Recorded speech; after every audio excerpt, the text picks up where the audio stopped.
Good afternoon, good morning, and good evening, wherever you are in the cosmos. AJ Dodgestar, Intergalactic Mercenary, at your service. And totally not leaning off to one side. We continue with A-Wing. And yes, Mon Capitan Hurricane. It is one of the coolest looking Star Wars ships. For sure. I do. Oh, feels louder than it should be. One thing, when I'm reaching over my mouse, I lean over one direction. So when I hit reset, I'm like, was I sitting in the right position?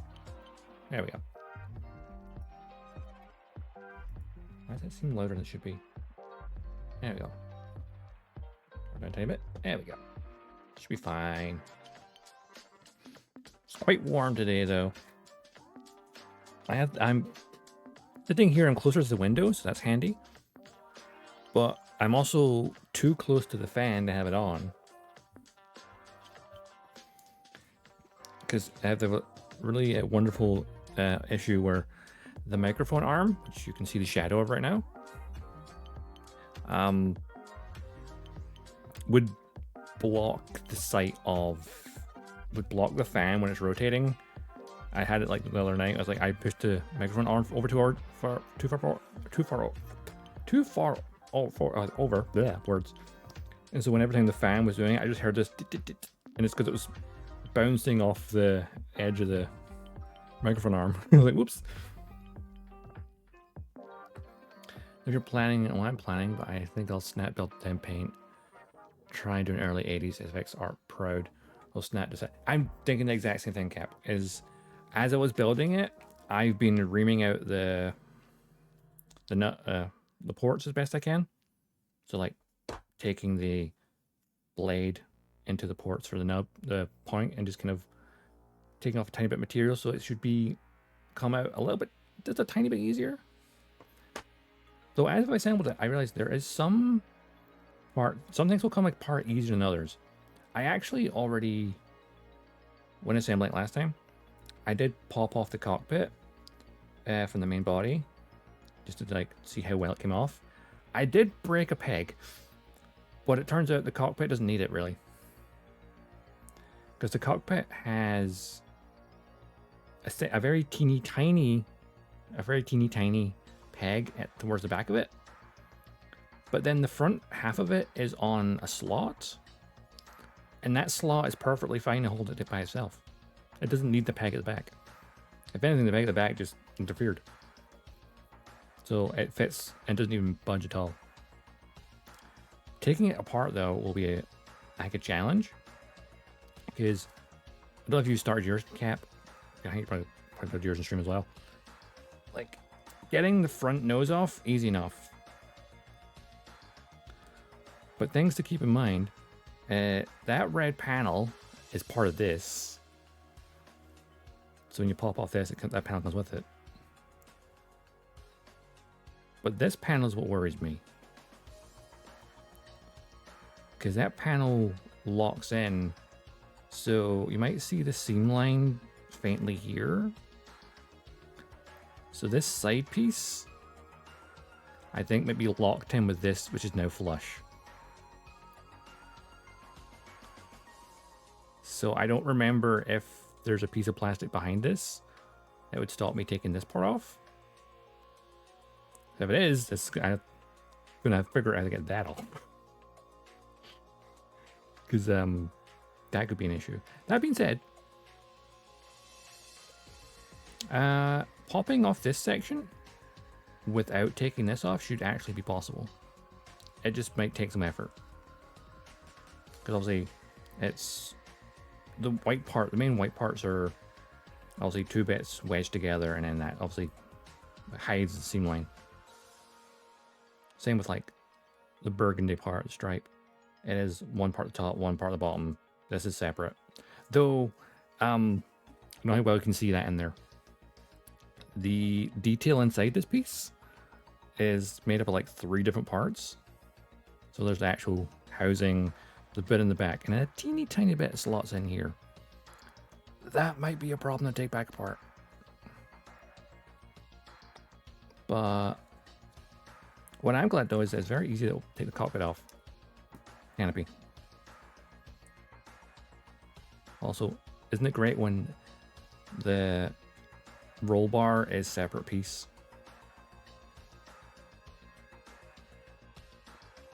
Which is very nice. Though you do have the option of having a completely solid one. So you can just paint the roll bar. Because that piece is more rubbery plastic.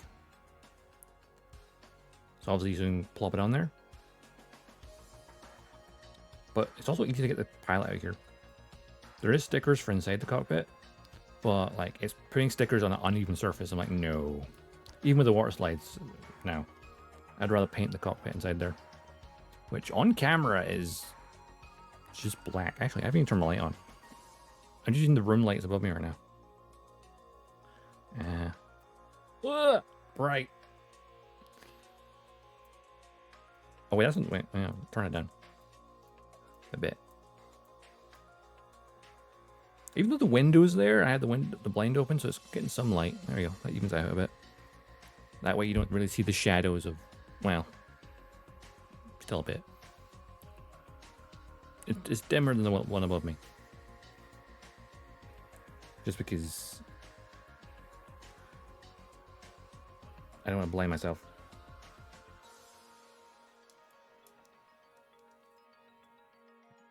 There we go. Snap that back on there.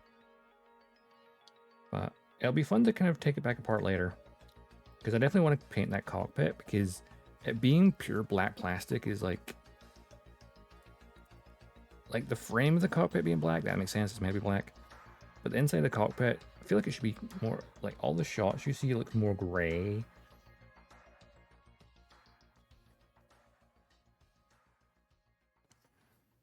Or like inside the concussion missile launcher, should be some darkness in there. They can only like, you know, break it down so much color-wise. That being said, color separation on this is better than the X-Wing. Let me get the X-Wing that I built last year and still haven't painted. Because I built that last year, I haven't painted it yet. But the only color separation on the X-Wing is the stripe on the main body. That's the only color separation. Everything else is either stickers or water slide decals. And this kit, according to the box, is a year older. Don't know about runners though. I always thought like the X-Wing would have at least had, you know, gray for the front of the engines, you know, the engine tip stuff. Maybe in there. No. It's just you put the red stripe and a color plastic, but it's all solid light gray. So yeah, the X-Wing also needs a full paint job at some point when I can get my airbrush set up, which I should have had it done by now, but I'm sitting where my other desk would have gone if I had the full thing. Because I have two desks now. Well, PC desk and then shorter crafting desk. But the second desk doesn't have its unit to go under it because IKEA, despite saying it was in stock on the website, isn't actually in stock, so they had to cancel it and refund it till it is in stock. So my L-shape idea has to wait. All right, enough rambling for me. Let's start building. We finished the engine pods. We need to do the centerpiece here, which, like, I guess is the hyperdrive, because the part goes in the back here.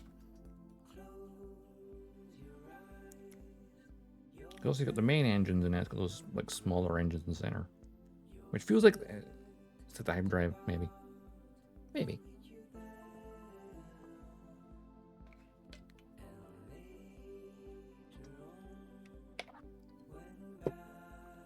Anywho, what do I need? Oh God. I just realized I need a lot of small parts for this one.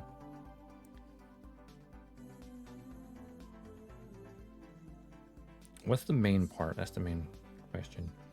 B15, I think, is the main piece. Yes, it is. Let's get the big parts first, before I get the little bits.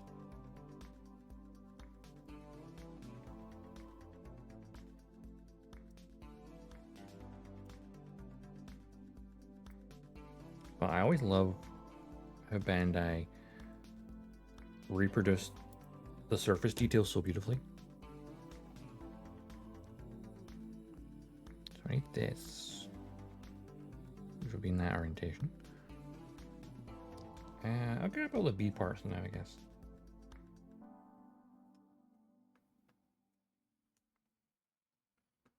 Yeah, all the greebles. Because obviously, even mentioned like box, obviously they studied the studio models to, you know, get as accurate as possible.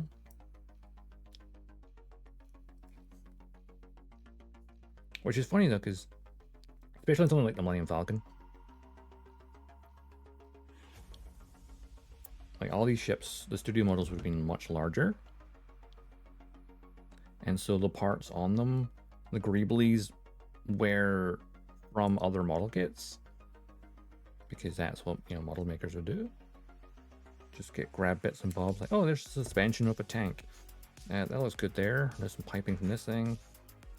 So basically, I always find it weird that some people can just identify that shit.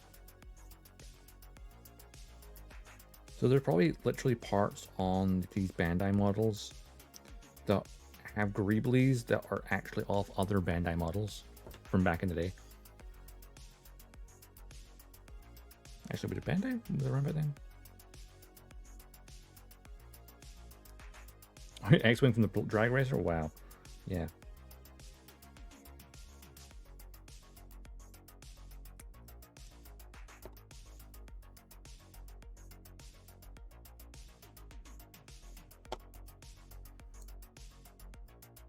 It's always fun to think about like how they repurpose. Like there's probably greeblies on some Star Wars models that are parts taken from other model kits. Think about it, you could take a piece from a modern Star Wars model kit and then use it as a greebly on a new, larger ship.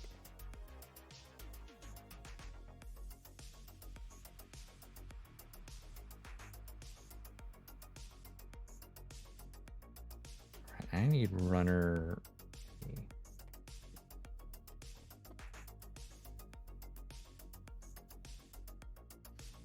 A9 and 10. God, look at the size of those little tiny bits.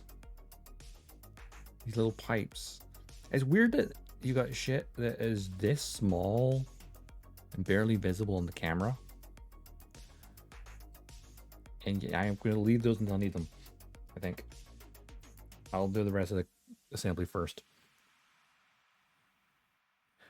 See the video of the guy trying to recreate the Nebulon B frigate using some submarine kits from the 70s that were used for the model. Oh, that's genius. I love when people are trying to reproduce the original. Also, is my music playing on stream? Oh, it is good. I think it's just because it was between songs, like the audio bar looked like it was empty. Yeah, people are like literally, it's a bit low. Okay, hang on. Oh, and I was kicking into a song. That's probably why it was quite low. Yeah, I haven't touched it. It was just a new song starting. It was like in between songs. Oh, where it faded out and faded in. Prezzo rocks, pretty handy.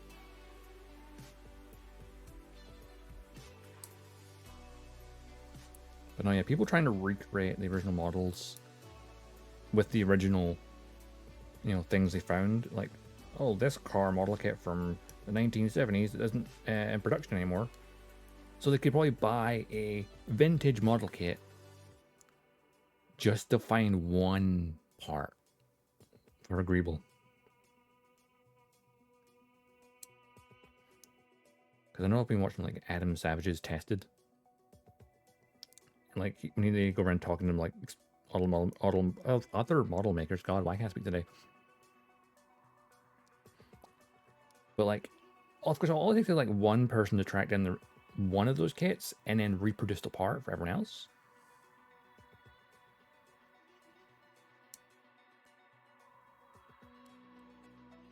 Of course, you could always just look at it and then build it from scratch, I guess. Potentially.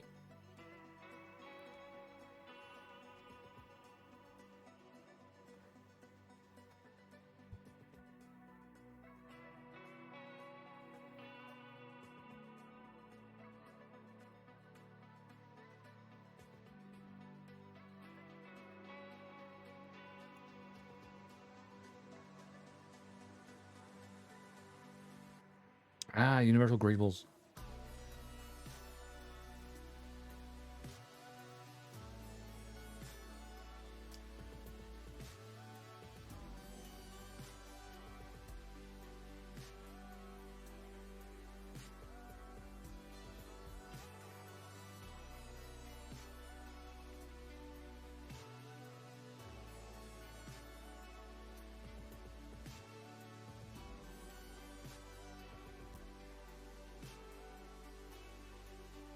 It's always fun to learn, like, hey, where'd this part come from?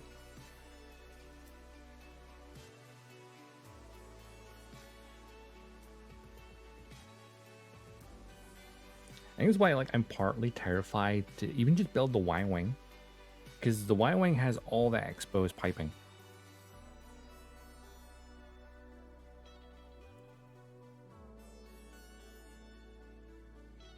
And then the Falcon, oof, God, the Falcon's going to be a whole thing.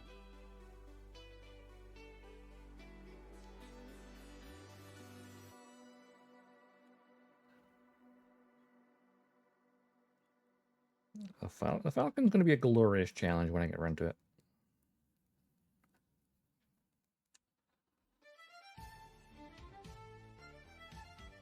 Because at like 1/72nd scale, same as this. Actually, wait, I'm pretty sure.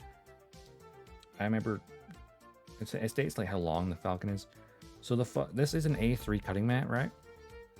The Falcon, I think, is its dimensions are pretty much this A3 cutting mat.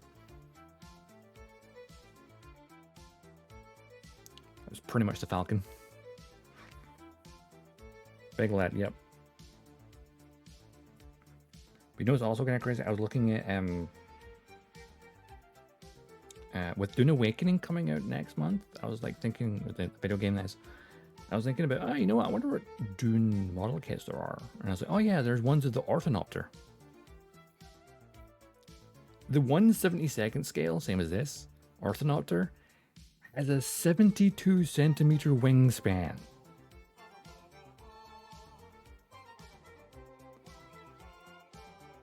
Same scale, but his wingspan is 72 centimeters for an Orthanopter.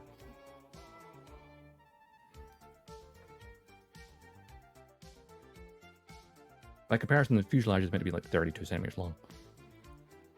Obviously, the Orthanopters' wings are like majority of its dimensions, whereas the body would fit in here really high. I think I might get one. I don't know.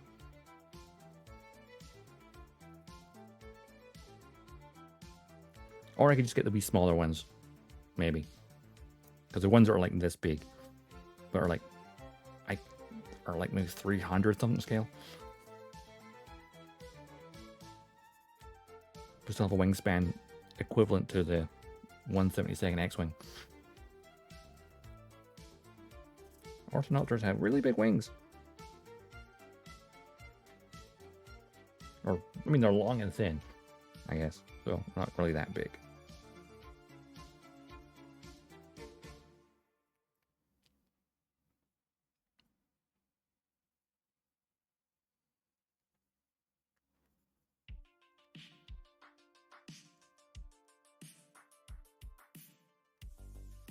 Alright, that is the base panel done. Or ready, so to say. Alright, hang on. Actually, there's something I don't know is the engines. You can probably see the reflection there. That is a clear part in there. The actual tip of the engine on the inside, it's clear. It will be actually very easy to get it back out though, because obviously these are just wedged to the side. You can just pop that back out pretty easily. Though detaching it from the parts attached to it though, it should be relatively easy. But I mean, that's potential for putting a light in there, like an LED. I forget where my camera is. I have to say, because it's like slightly off center. But you could potentially put an LED in there, because there's plenty of space in here to hide one. And then like maybe hide a battery in here or something, or just pull wires all the way down through that adapter port. Thinking about that, looking at the B-Wings box, the B-Wing is actually compatible. It has a space in it for LEDs. One of the little Bandai ones. You know, the ones you'd put in a Gundam as well.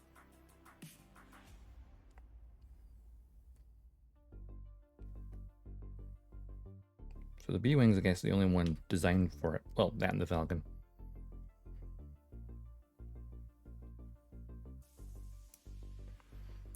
They need to make a U-Wing, though. Especially after seeing it again in Andor, I need a U-Wing of 1/72nd scale, because it'd be smaller than the Falcon, but bigger than the fighters. I mean, it might be as long as the Falcon though, just because of the wings.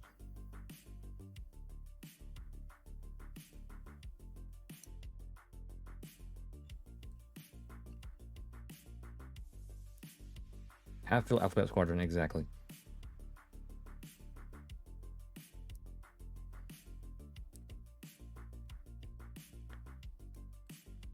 I feel after Star Wars Celebration in Japan, you know, there might be some more Star Wars kits probably on the horizon at some point.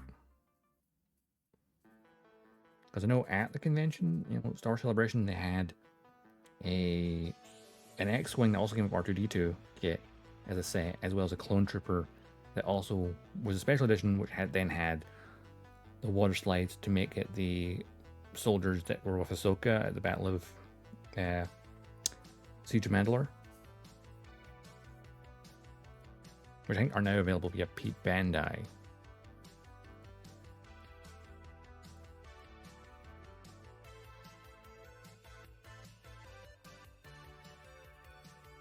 A full ZR2 A-Wing Star Wars line one day.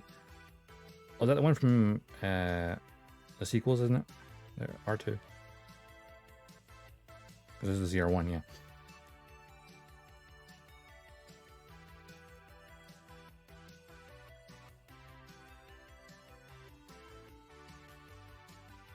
Yeah.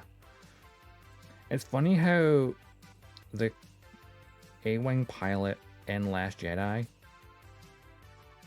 didn't really get much in the way of screen time.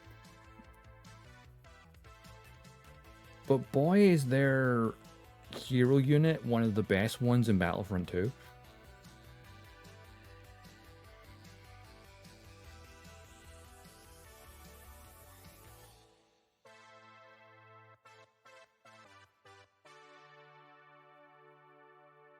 I actually forgot. I wish it Talia or something. Is that Talia?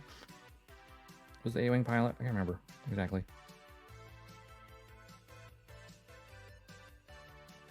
Shame she was in the hangar when Kylo Ren launched a missile.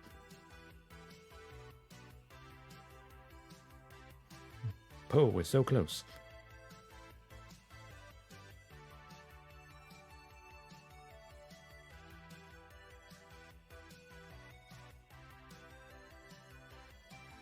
But no, I think we all want Bandai quality Star Wars model kits of everything.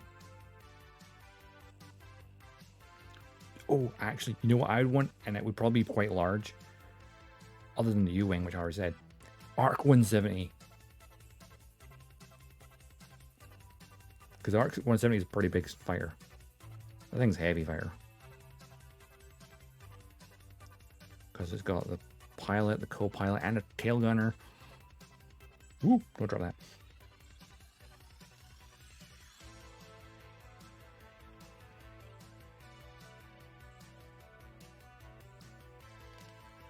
It'll be very easy to pull back off.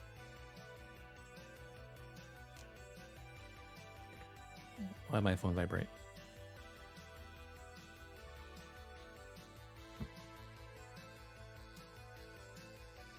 I want all the ships.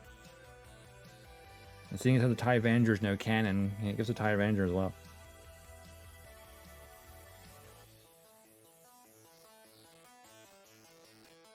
Or a very nice Nubian N1.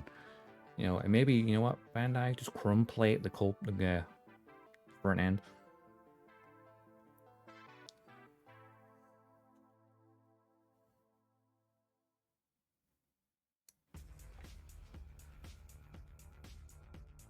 thinking of the actual N1.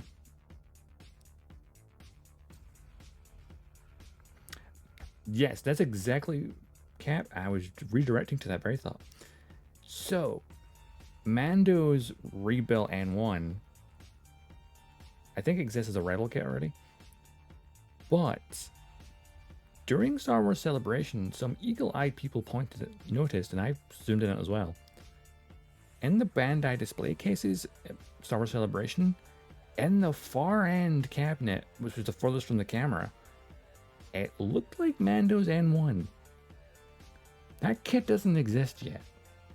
So if it was like being shown off there and no one's been paying attention enough, or I haven't seen pictures anywhere other than that one official image which has it in the background, I think Bandai might be working on it.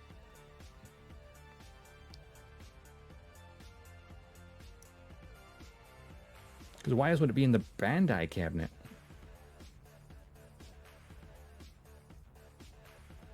But it was hard to see because it was like in the distance. I need to pull the image somewhere. But it definitely looked at Mando's N1 in the Bandai cabinet at Star Wars Celebration.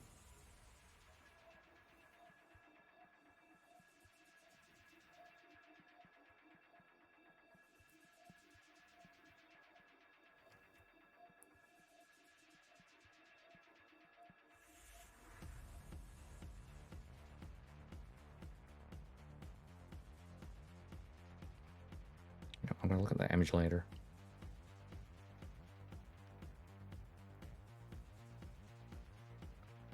I have to scroll back through Star Wars stuff for a few months. Well, only 2 months, actually.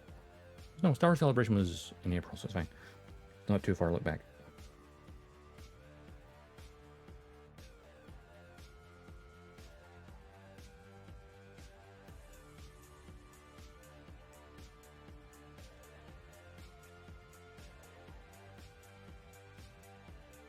I mean, even if Rebel has to take their cut to distribute it around Europe and that, sure, whatever.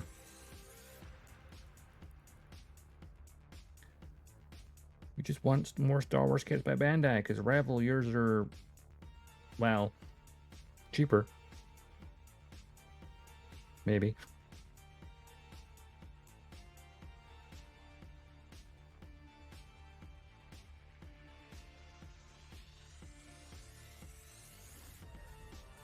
I should just get one of Rebel's kits for, you know, a comparison. Of course, theirs need to be painted because they don't come separate colors.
I was just remembering, there's actually a model kit of Mando.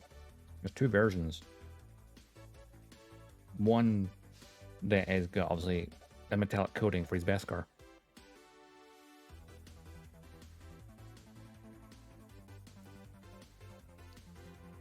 Looking finish work? No worries, Cap. Thanks for looking.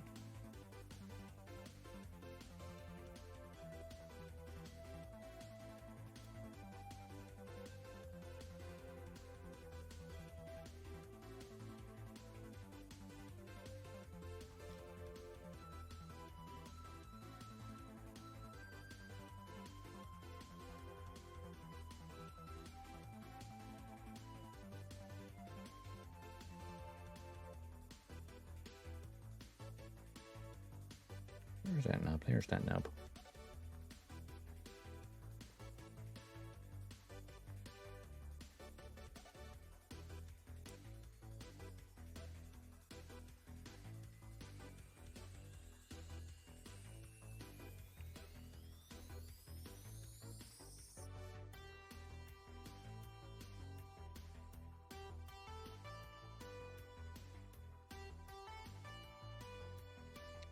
Bum, bum, bum.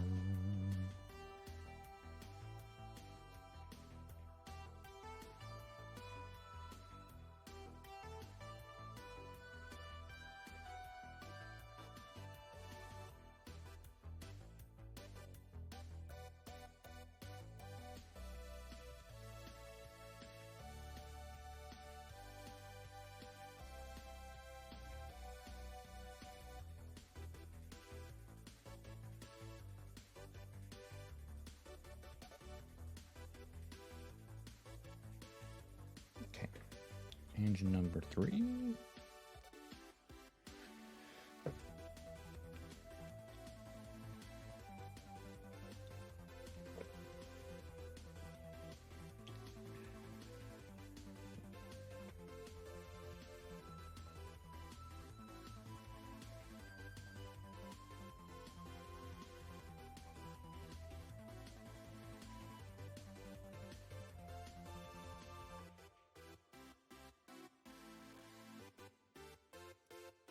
Bum, bum, bum.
That part yet.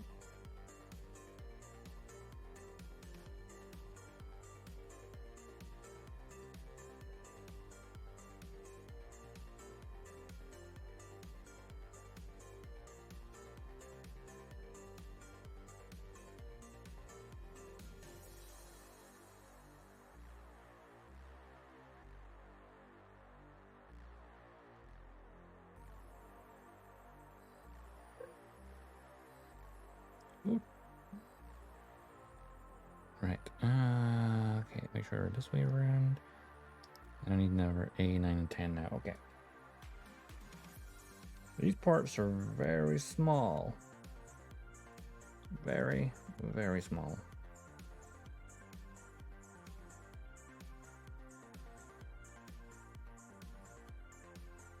Also rubbery.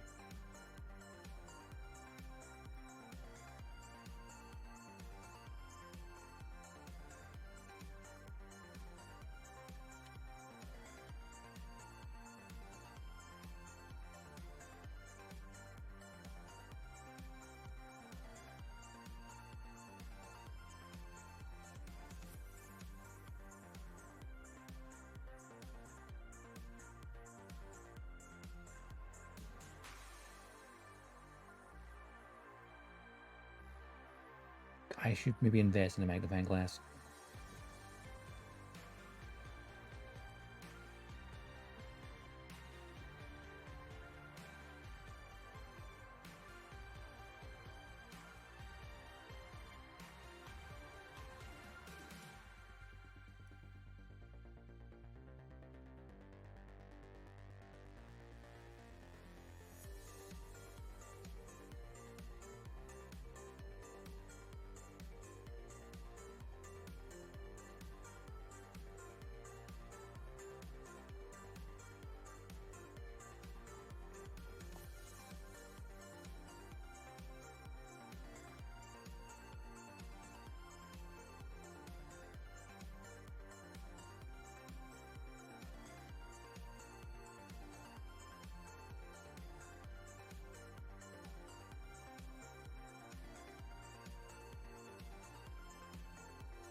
Okay, all right. How is this going on here?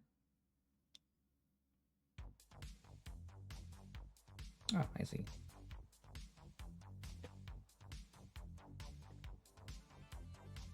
Okay, we made tweezers for this.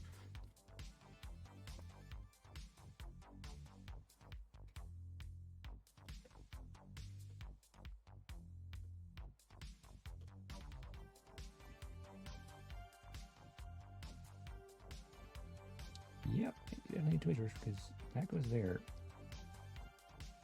And then this is meant to go in there? Is this part got twisted at some point? It is rubbery, so that explains a lot. There we go. That is an insane detail.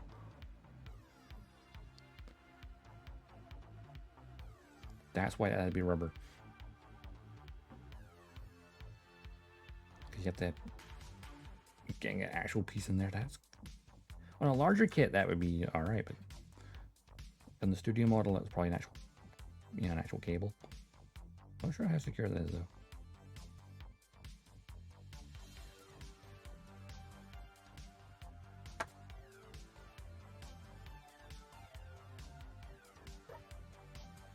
Oh, doggo.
Just to get that bit in there. There we go. Oop, careful. Might be rubbery, but put too much force on that.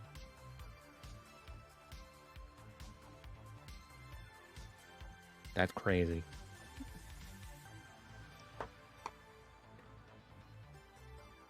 So that's that there. Insane. No, it's just a cowling area. Cool.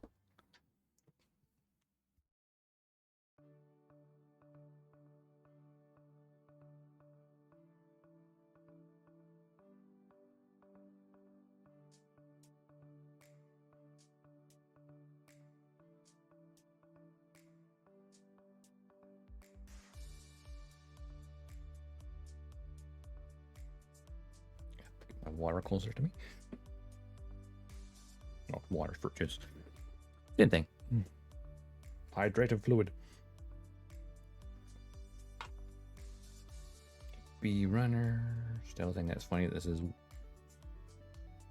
no, it's not gonna fit there. You can't tell from there. It's a bit warped. We've been sitting in the box for a weird angle, but no parts damaged, so it's fine. Right, I need. Let's see, B10, the big bit here.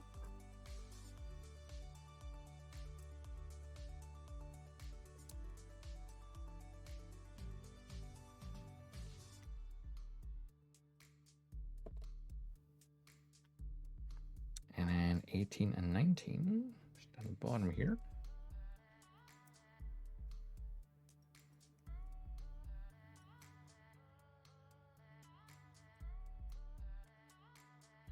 That's 19. Oops.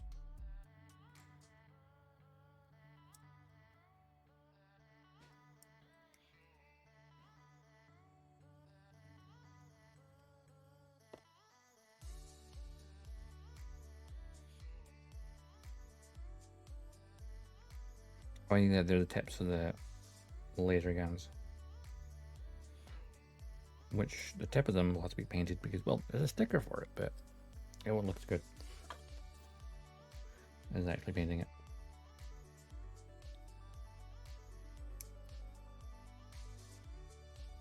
Wow, that cut off's so smooth. Crazy.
That looks alright. Maybe get a slight polish to it.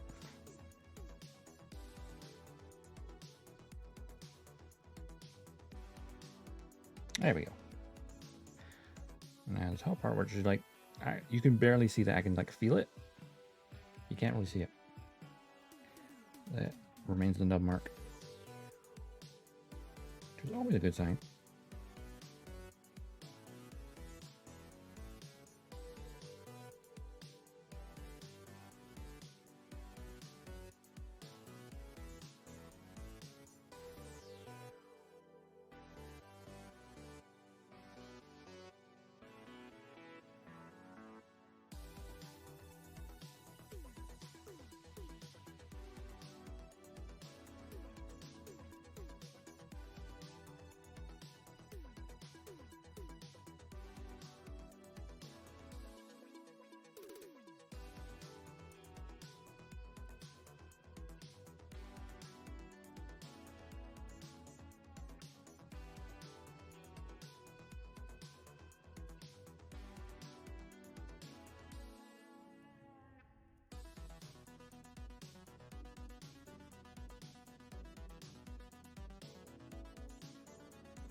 Now, I can't quite tell if this is like symmetrical. I think it is. Yeah, it's symmetrical either way.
clean these knobs up. They aren't too bad though. And they're probably going to be hidden anyway, so it's almost irrelevant.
All right, let's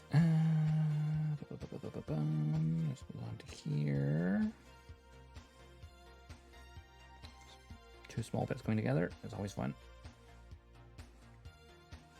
There we go. And this then slots into this, which thankfully is no specific up and down.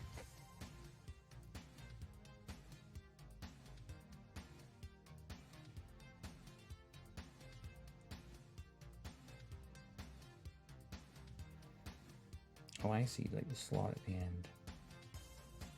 Oh, I got it backwards. This way. There we go. There's like a, oop, that falls out very easily and went under the page. This is something I might want to get glued in there, I guess.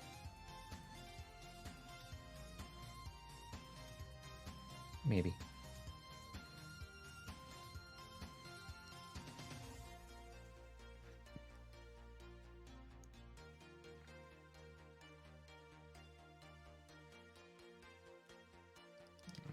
Like that. Hold that all in one place. So it's all one color right now. Now we're good to like study the like images of the studio model and then like slowly build it. You know, paint it as. Right. Here we are. So this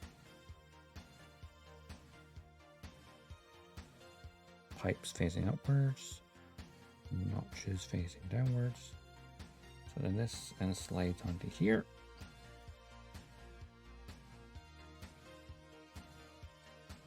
It's a very shallow notch, but it's fine.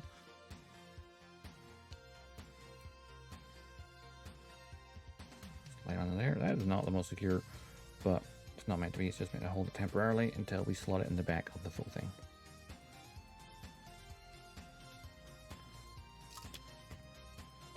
Honestly, it would be easier to slot these in first.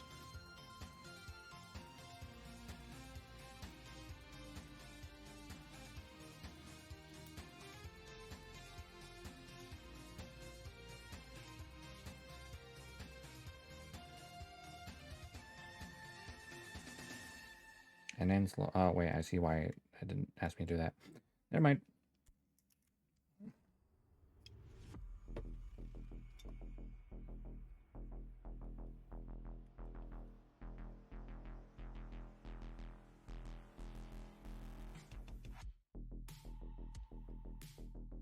There's a hole that by here, and then you can slot the main body down onto it, like so.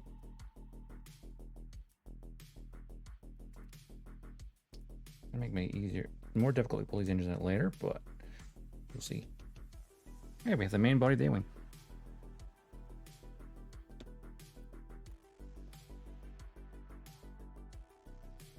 I mean, much like it says in the manual here, With a sleek arrowhead shape, streamlined cockpit, and massive twin engines, the A-Wing Starfighter suggests raw speed even when parked within the Alliance hangar bays. Yeah, it does. It just looks fast.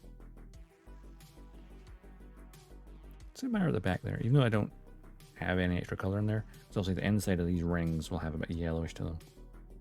As well, like, what's that meant to be the engine glow? Same with these bits here. It should be relatively easy to pull this back off. Relatively. It's dismantling the main body will be difficult for like the cockpit. But okay, laser guns.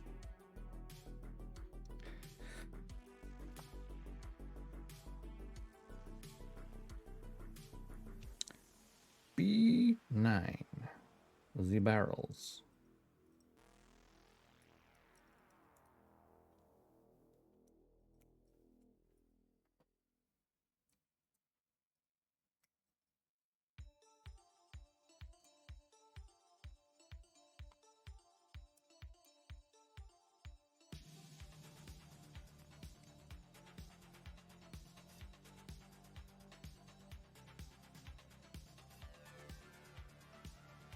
They're almost like beam saber handles.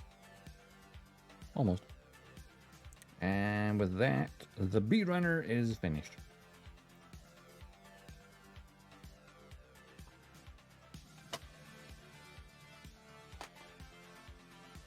A-Runner still has stuff back, it's because it's mostly for the landing gear and the alternate canopy. Where's that for? Oh, that's the forward landing gear. Got it. And then the other ones are for the rear landing gear. The rear landing gear makes sense. What are those panels for?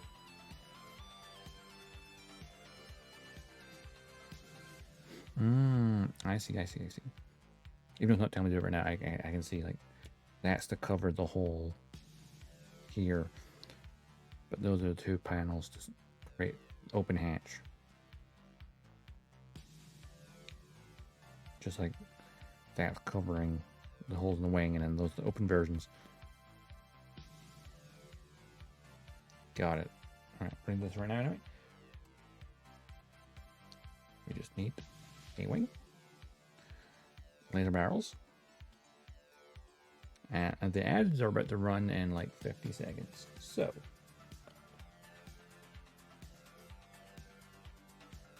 let that run.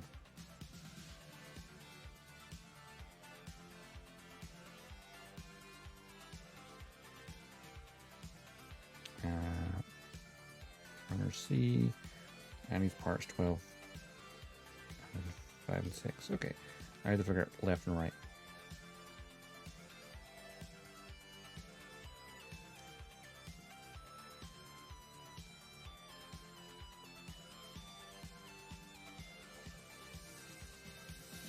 Oh, I've got to just trigger the ads, and then I'll be right back.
it running 3-minute ads every hour?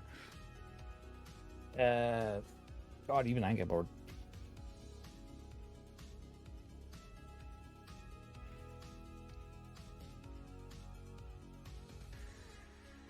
I mean, it would have been a good opportunity to get up and stretch my legs, I guess. Eh.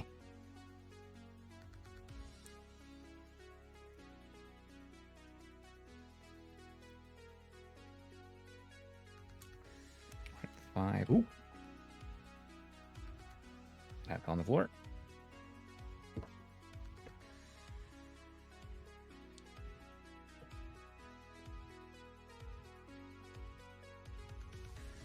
Thankfully, it's black on a light colored wooden floor.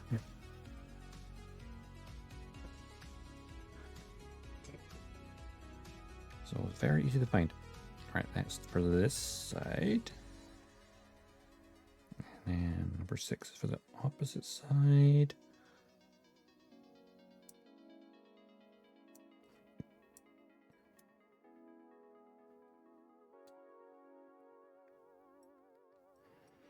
And then 11 and 12, 11 to the starboard.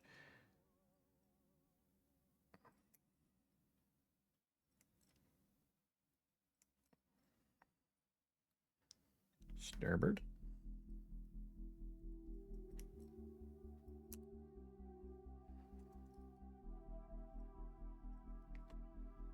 And the port side. Oh. Well, the only thing left in here is this little, I guess, ground crew dude for scale. Yeah, let's come out.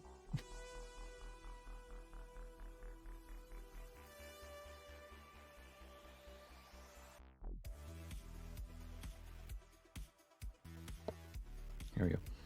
Man for scale.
Okay, this will be awkward because it's rounded.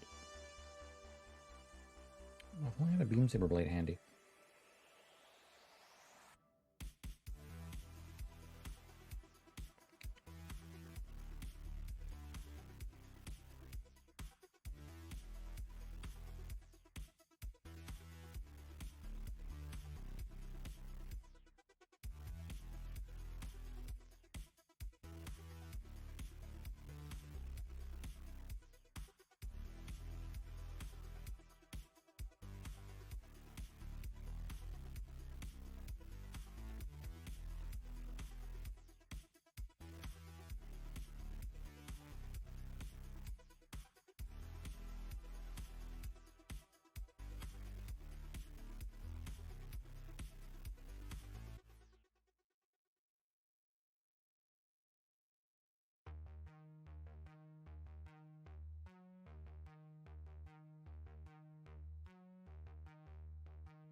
It's fairly easy to sand because you just kind of hold it. You move it against it pretty easily.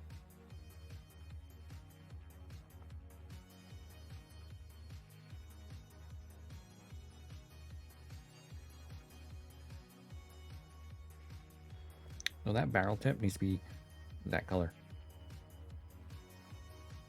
Now there is a sticker or water slide to wrap around it, but like the tip will still be gray. So that ain't happening. I'll be getting painted. at some point.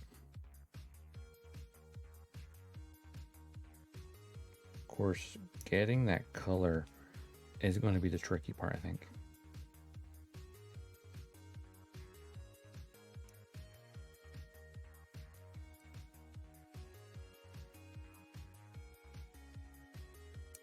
It's kind of a burgundy maroon color.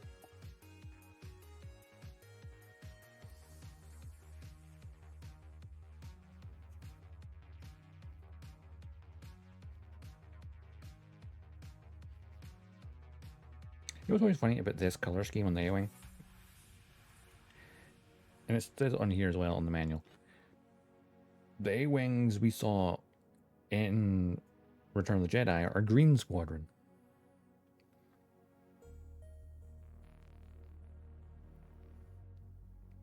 They don't look very green. I mean, their flight suits were green.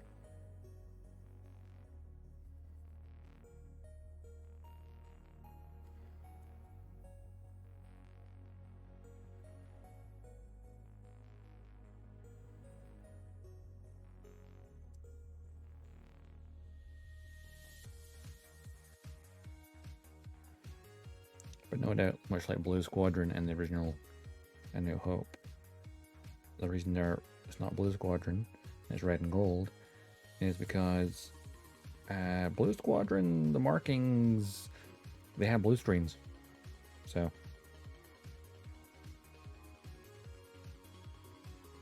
became Gold Squadron. And then we got Rogue One, because at that point they're doing these CGI ships, God words. They made Blue Squadron take part in that battle, and then of course Blue Squadron got wiped out.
Close both barrels.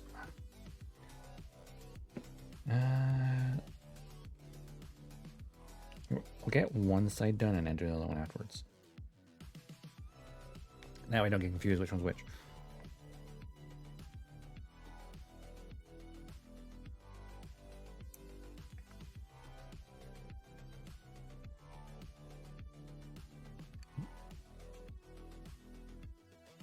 Oh, that one just snapped off.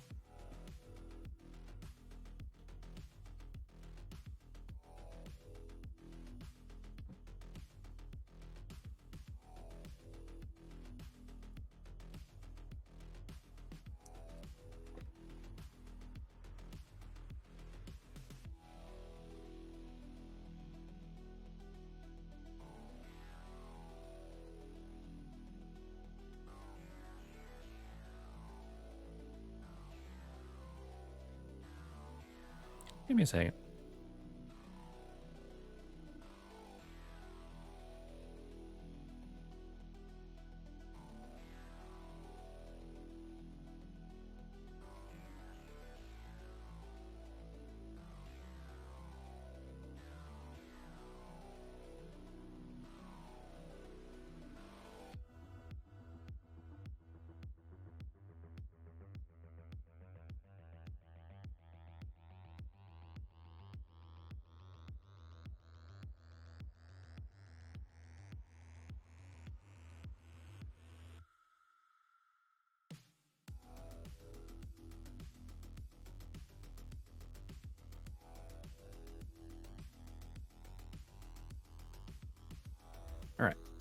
Close my window. Even though it's warm. Just feel like my neighbors are noisy. Even though my microphone filters it out. It's bugging me. I can hear them.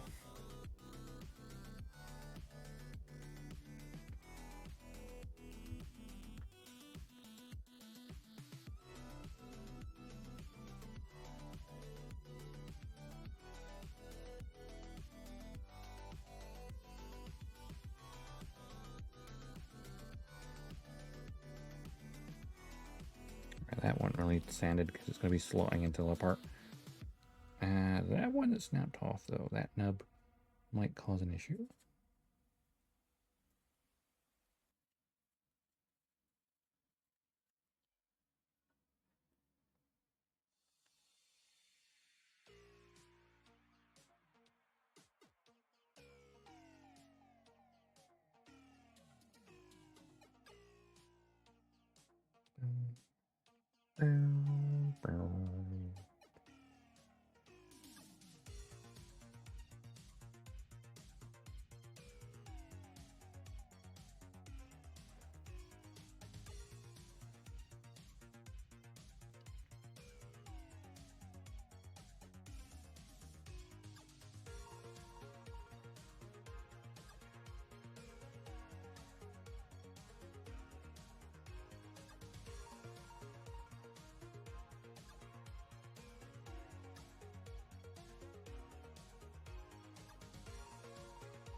This part feels very delicate, like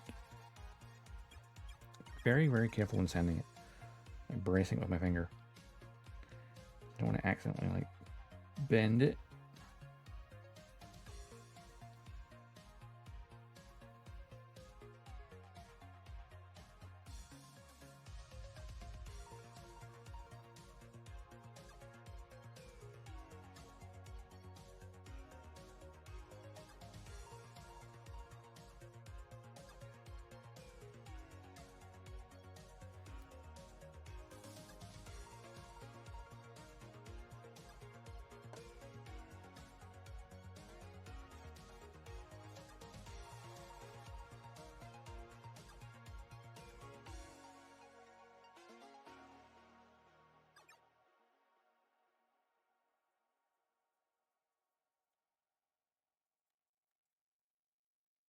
One thing, when I do actually eventually paint this, I'm not going to paint these pure black like this. I think I'd go for like the very, very dark gray. Because you never go complete black.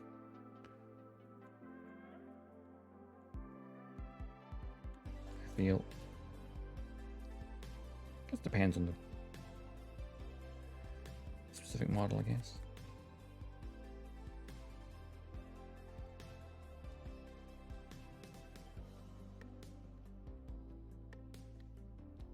Like Phantom Gray is almost black, so that'll work.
You know, when I see the A-Wing like that on the box art, the main artwork, it just makes me think of like the Jedi Delta 7. Because the Jedi Starfighter game had that as his box art. Like that angle.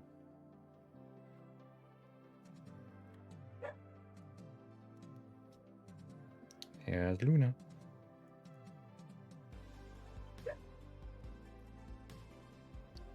Hopefully not barking too loudly. I think the microphone mostly filters it.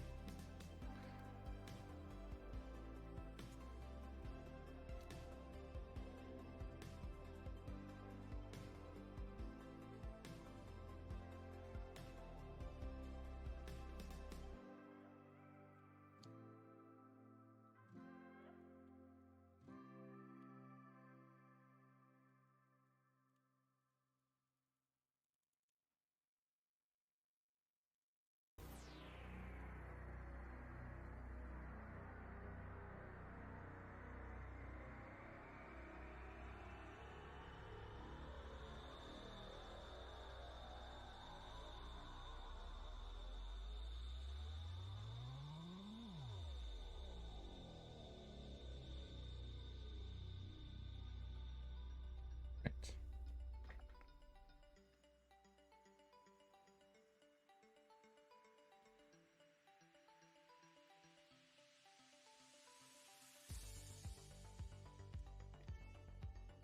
Okay, so this part slots in from above. It's hard to see that slot because it's dark color. Hold it this way so I can see the light better. Yeah, okay. Yeah, so there's a notch as well to make sure you're in the right position.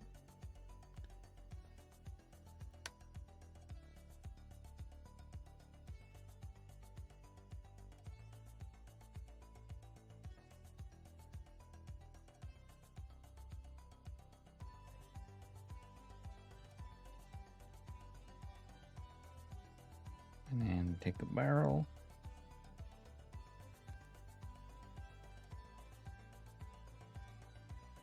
It's a mighty fine blaster. Or laser cannon.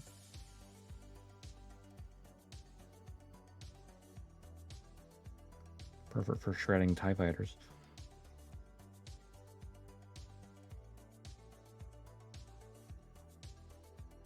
Oh yeah, you put it on those when it really starts to complete the look.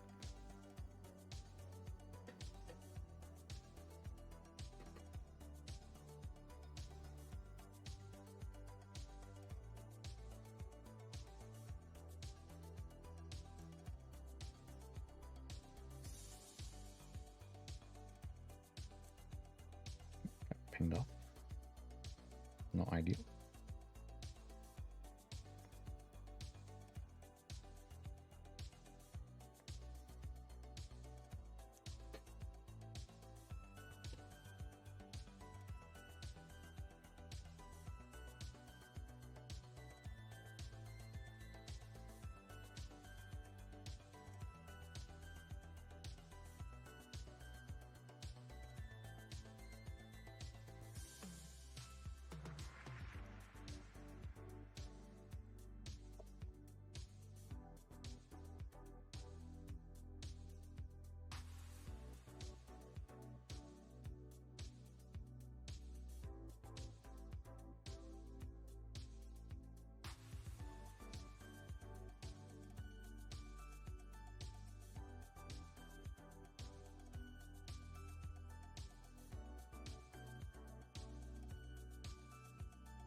Bam, bam, bam.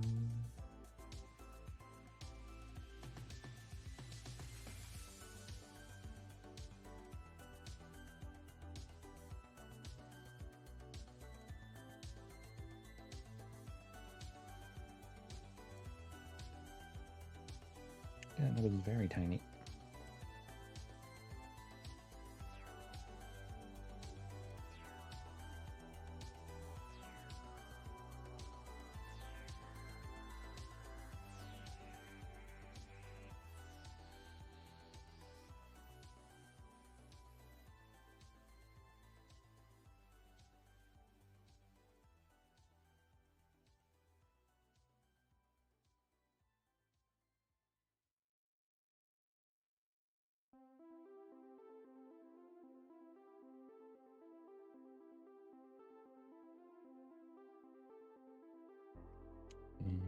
tiny bit of sand down there. Don't really need it though, because that will be slotted into the other piece.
Okay.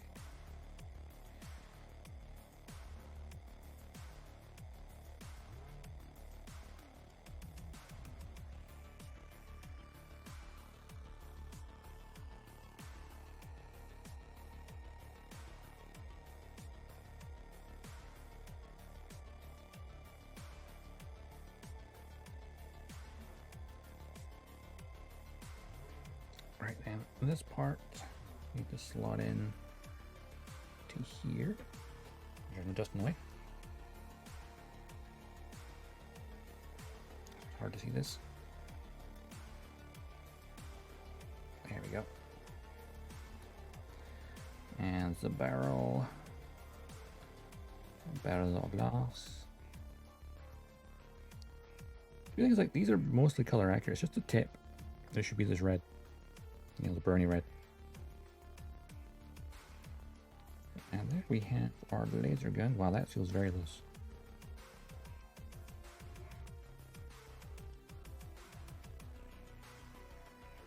That feels stupidly loose.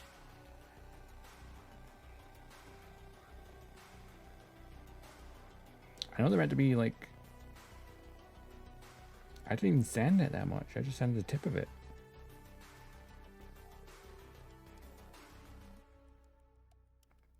Well, I suppose when I eventually paint it, they'll be more secure. But as soon as you like tap it, it falls down.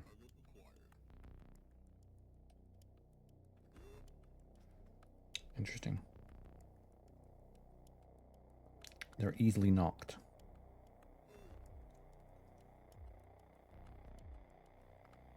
It would seem. Cool.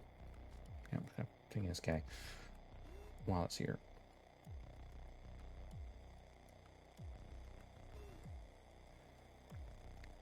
So all I need now is like landing gear slash panels to hide landing gear. Because obviously it's part swapping.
He's just a little guy. Alright, I need to flip this page.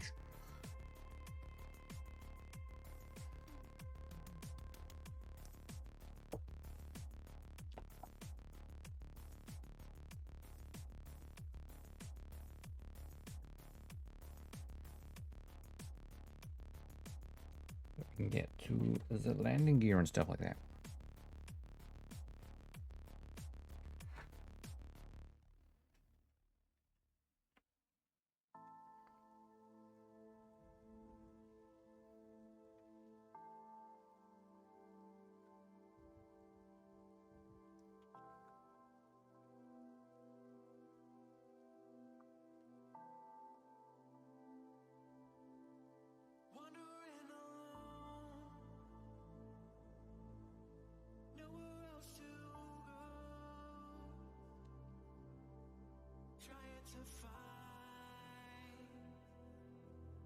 We got the display base, and it also has the little turbo laser for the base.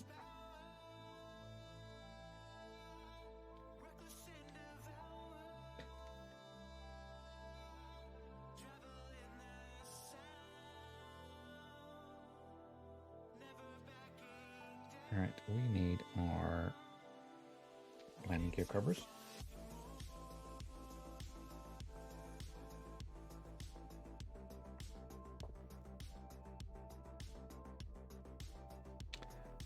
Number 7, which is this big bit here.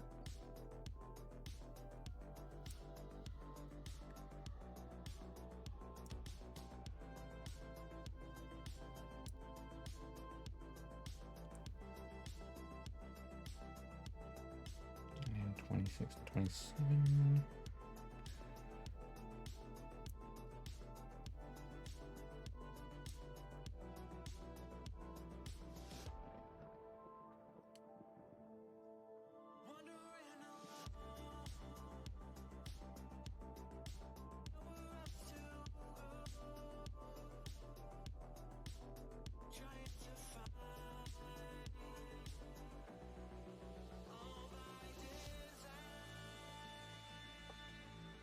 We still got all these landing gear parts,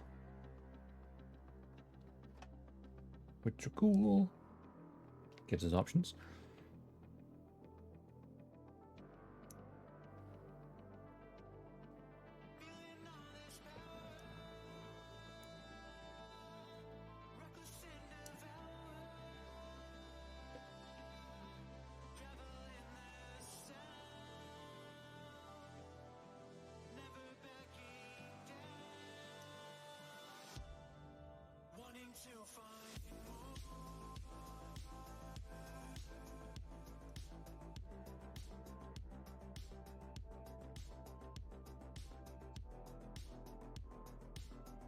Just noticing there in the back of that, like a little bit more detail painted inside of here.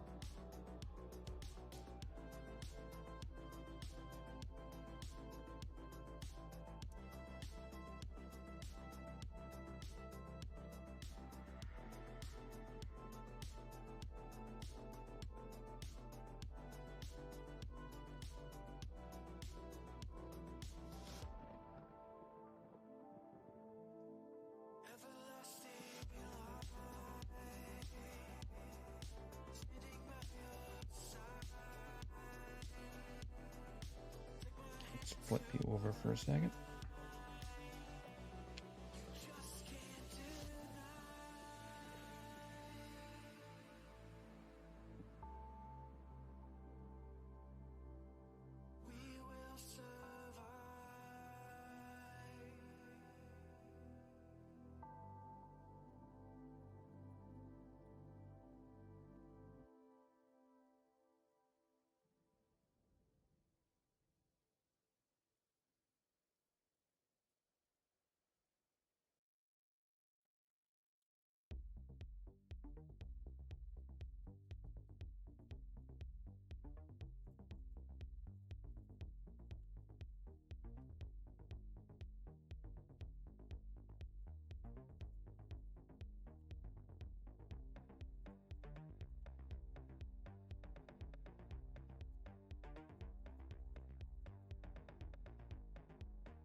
There's no like nub gonna get that stuck.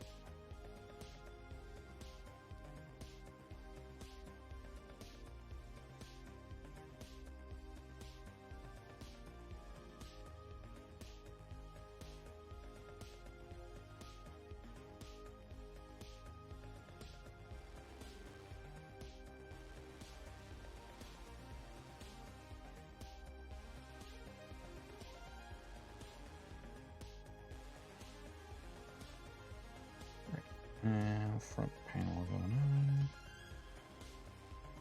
Obviously, you can then go push it in like that and pick it back off. It's a really smart design. It's nice and flush until you go like slightly angled.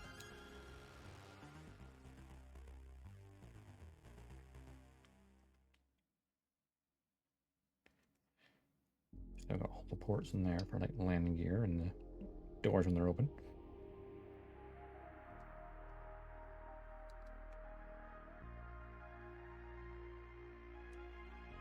Reporting for duty. Hey, Gundam 24, thanks for the follow and welcome to the stream.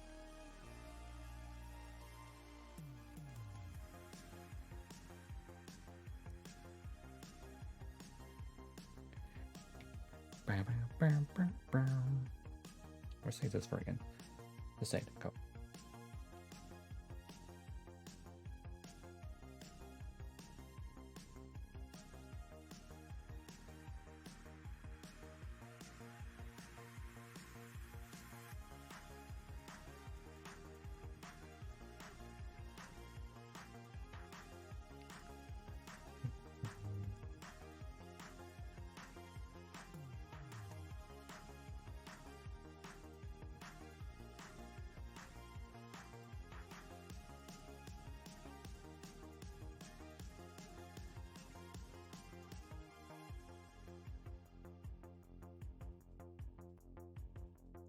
Trying to file along these edges is like to be precise so that it sits flush.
Imagine if they made even larger. Like, they'll need a 1/72nd scale.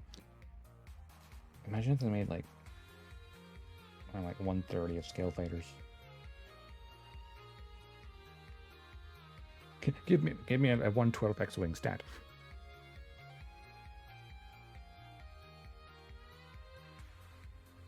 How big would that be, actually? I'm trying to think about it.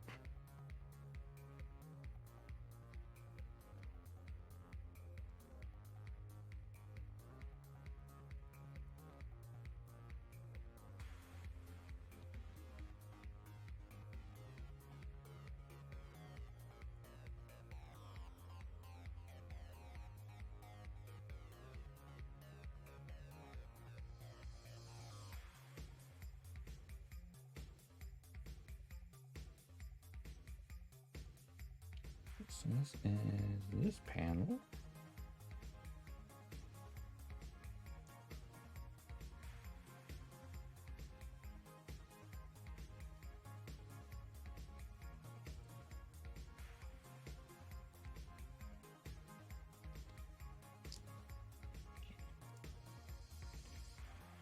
So you need to push at the front to get it go in, so put it in from the back angle. There we go. There we go. I can very easily go, boop, get it open.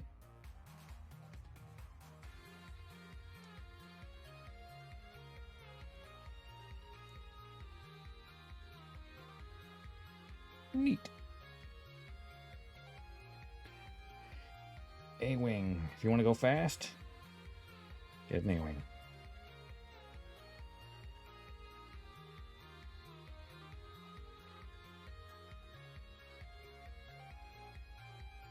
Go fast, kick Imperial ass.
Back.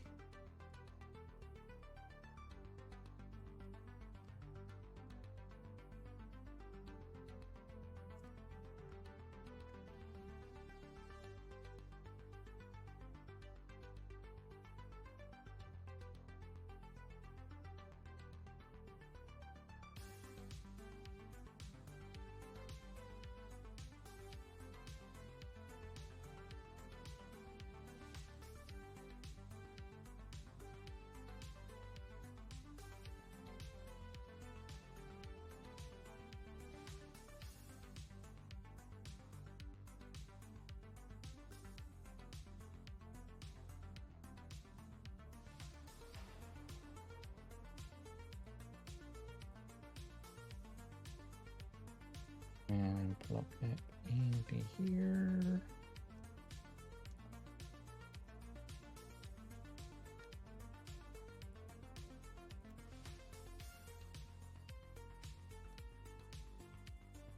Make sure that's as flat as possible. Make sure it's nice and smooth. There we go. And A-Wings, laser guns like to kind of pivot on their own a little bit. They're not the most secure.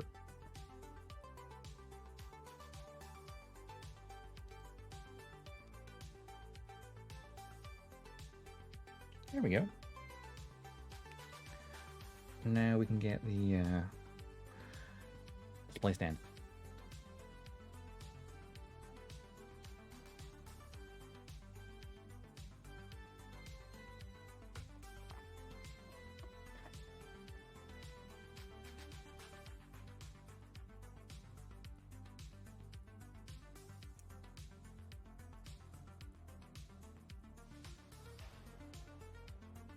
There's the arm.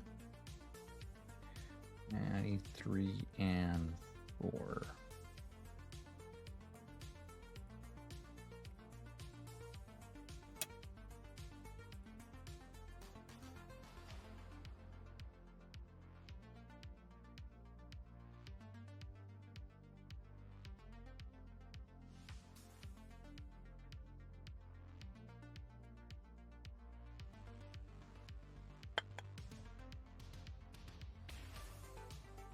And we'll get the base as well.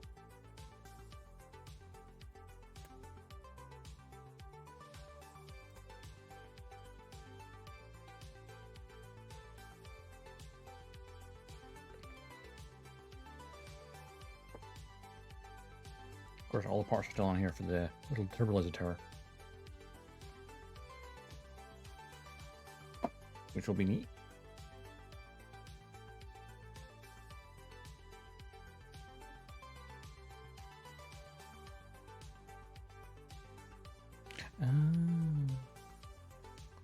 I see. So you could either A, put this in there, or cover it up the hole. If you want to just have it as part of, like, you know, Star Destroyer or Death Star. But then to put it on a different display stand, perhaps.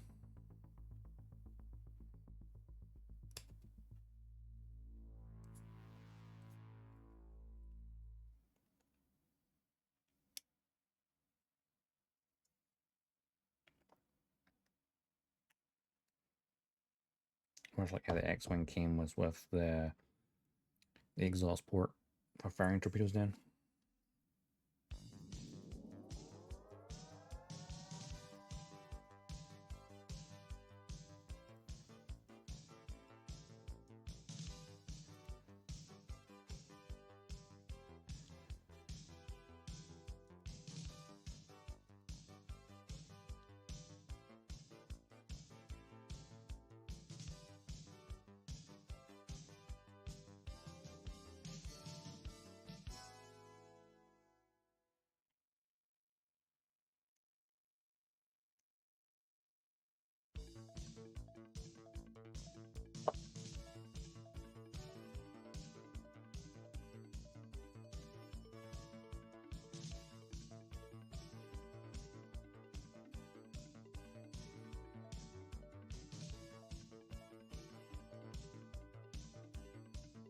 It would be a really good display for all the 1/72nd scale stuff.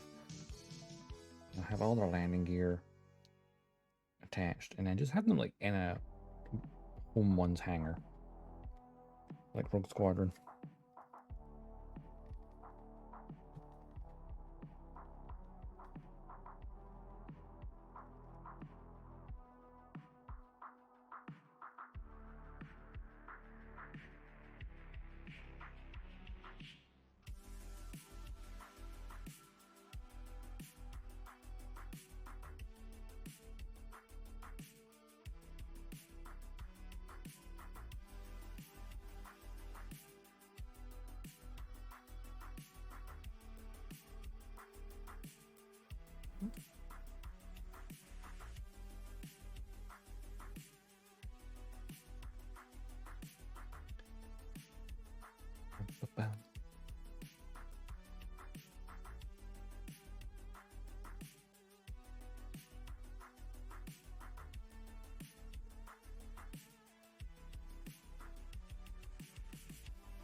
Look how good that will be with like shading and paneling.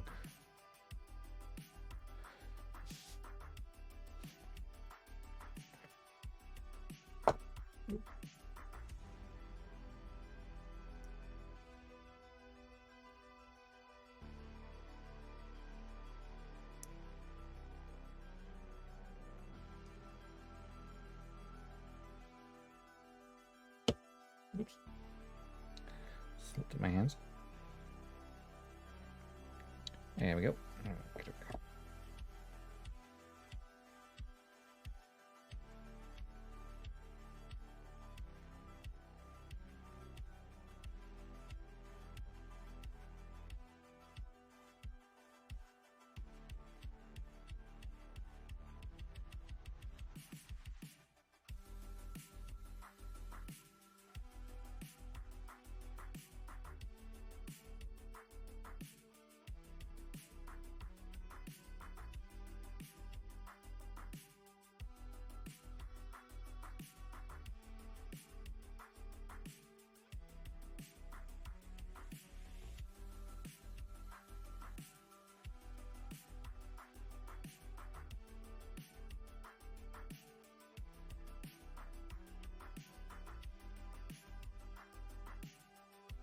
And there's a mold line going up that, but it's like, it's only a display stand.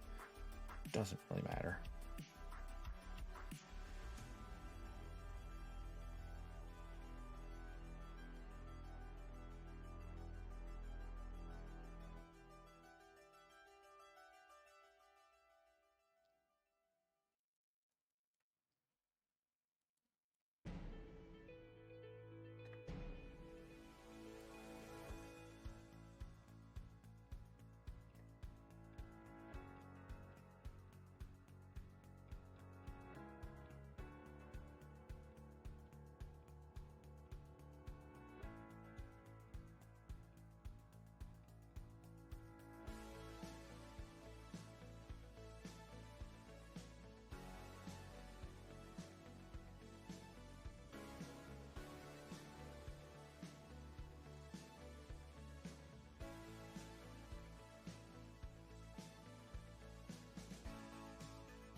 Let's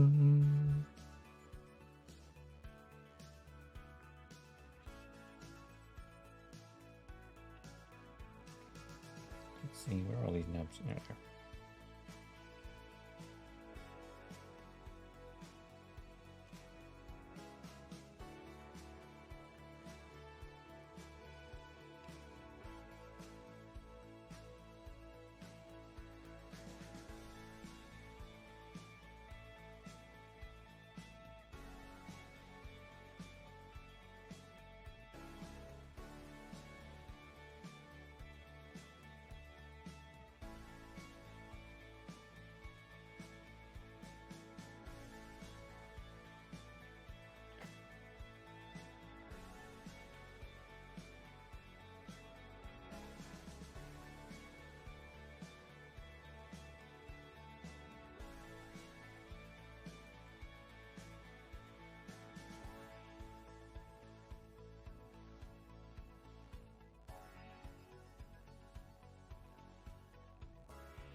That attaches to here.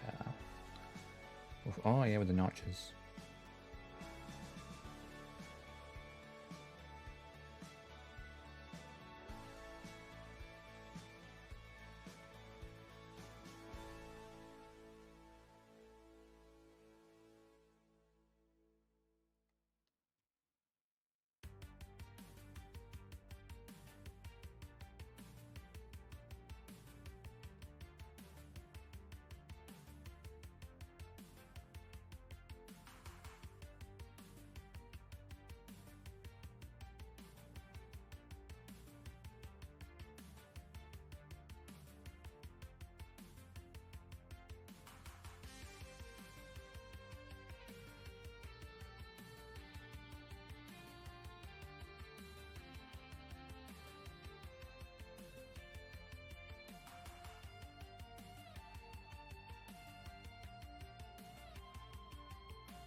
Alright, and then this goes onto this bit as well.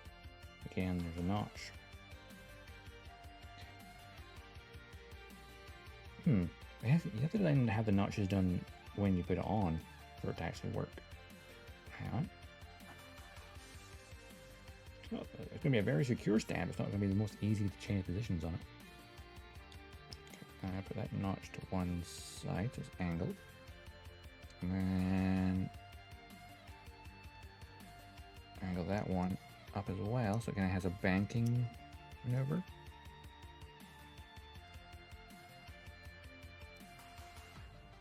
Oh, that's forward, not backwards. Yeah, like that.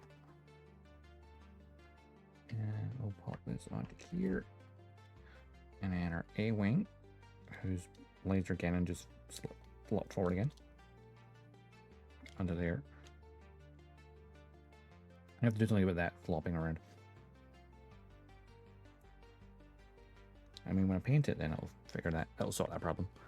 But it's a nice little banking turn.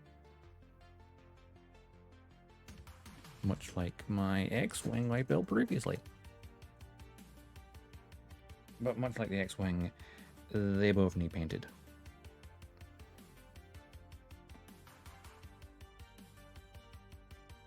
Here we go, Alphabet Squadron. Let's go. I built that a year ago. Still haven't painted it. I'm terrible.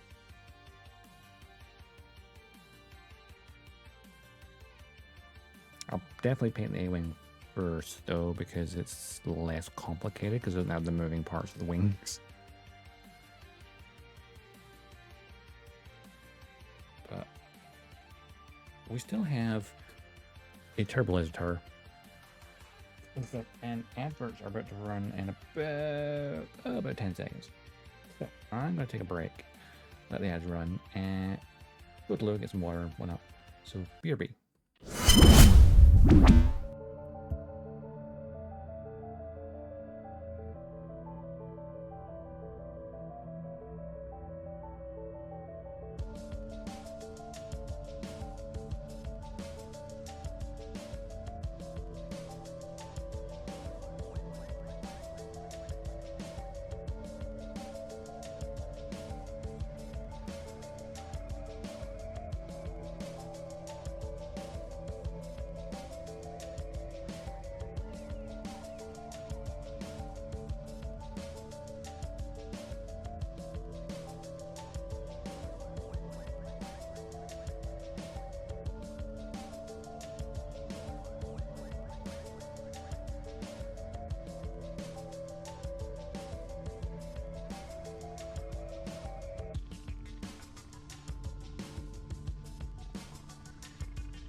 here again. Didn't put in before I changed screens. Yeah, Gravy, good timing. You come in right as the bourbons. How's it going, Gravy? Having a good day? There we go. I centered. I'm centered. Admire the A-Wing in all its glory. Well, unpainted glory.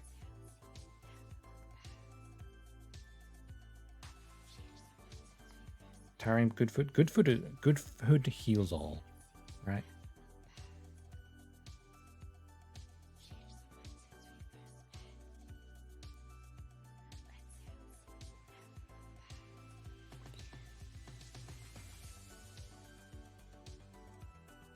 The bumps on it? Oh, you mean like the little greeblies?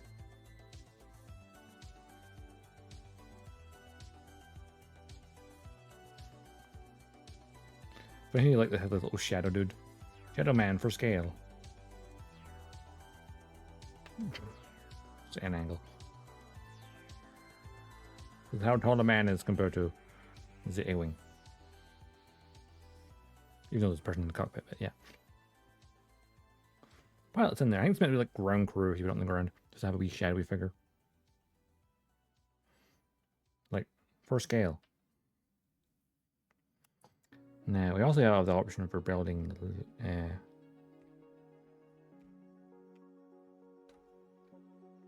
is that like that?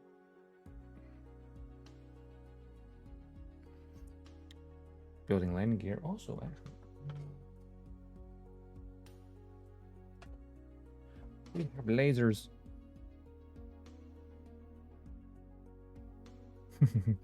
Gotta pilot the Gundam.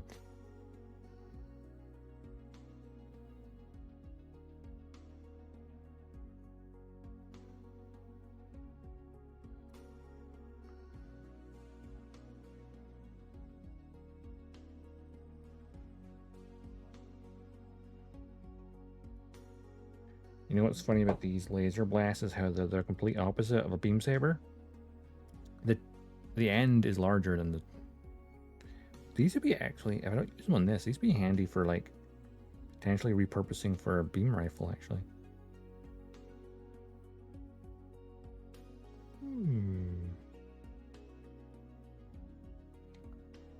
Idea.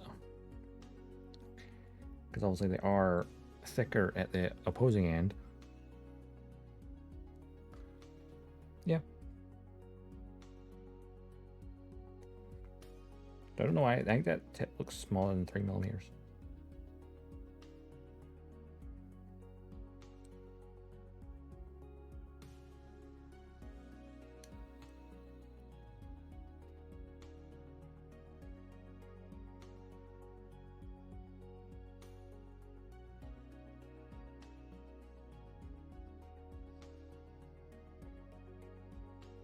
Did I come up my headphones?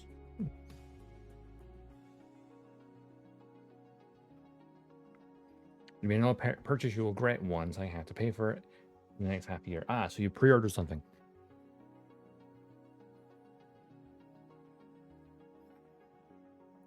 It's like pre-ordering. It's fine until you actually have to pay for it.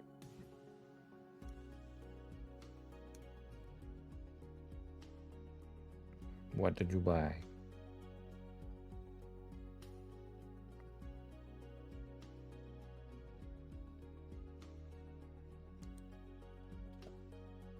Oh.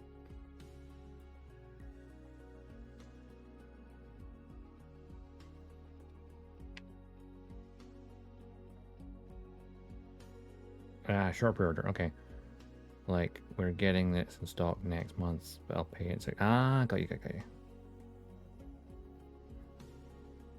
Pay in 6 parts. That means it's expensive. You're going to pay it in 6 parts rather than, 1 or 2.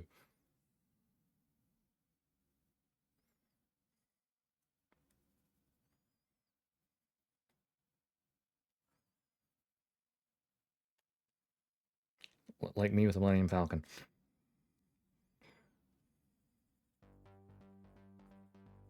Really? Oh, interesting.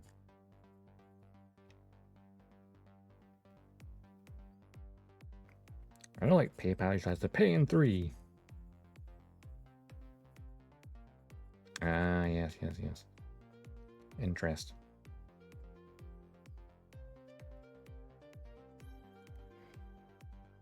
Small, easy installments, but it will cost you more at the end, technically. But you can have it now.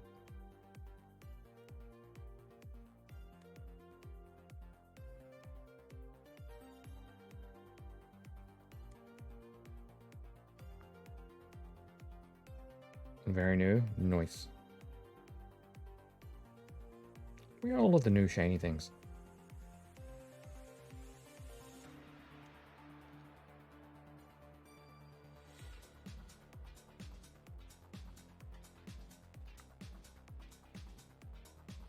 BF22S. Strumvogel. Pepper Macross?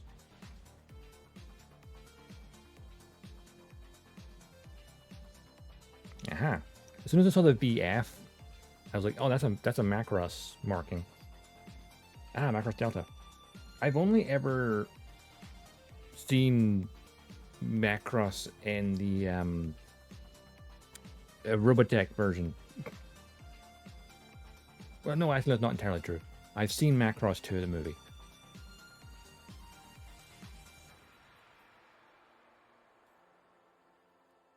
But the original Macross I saw is Robotech.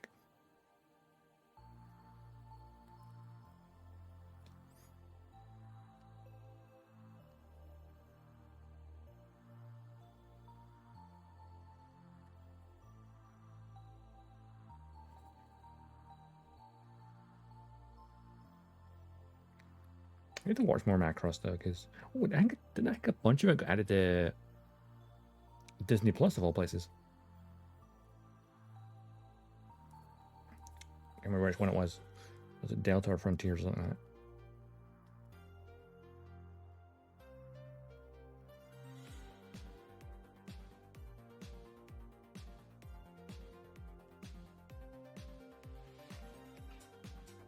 The Veritech fighters, or the variable fighters. Veritech is what they call them in Macross. Robotech rather.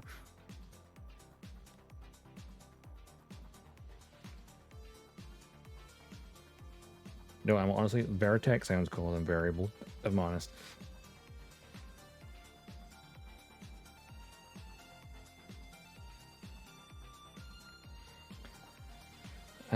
Actually, an interesting one. I'm not sure about this, but given that it's not listed, and it also would have been like 50 plus years at the time, so I'm just here. One of the thing says Maximilian Genesis. Ah, that's true. Valkyries.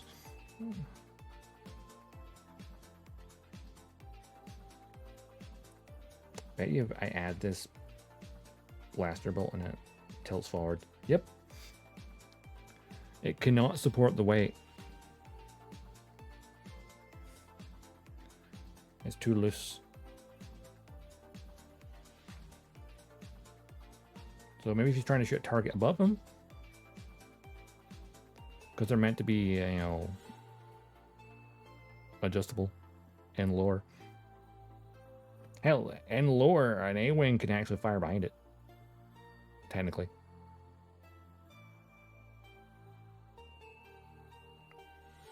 Oh, that staying steady there. Ah, yeah, the Valkyries.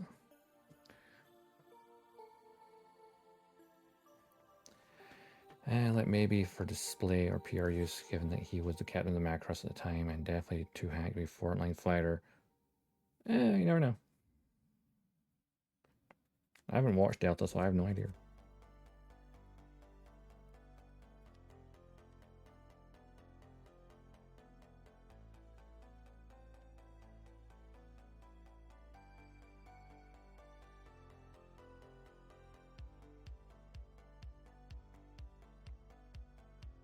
Yeah, I think even in the Robotech version, which technically the later shows are not Macross or something else. Like it's meant to be like his children. Which that's more confusing.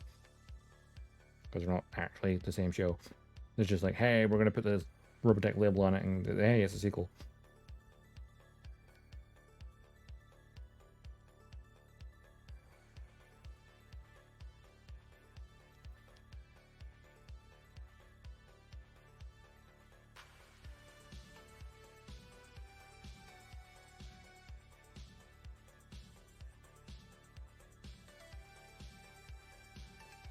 9 kids? God damn.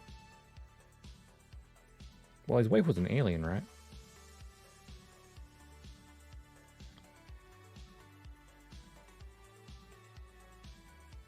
So maybe she has incredible stamina.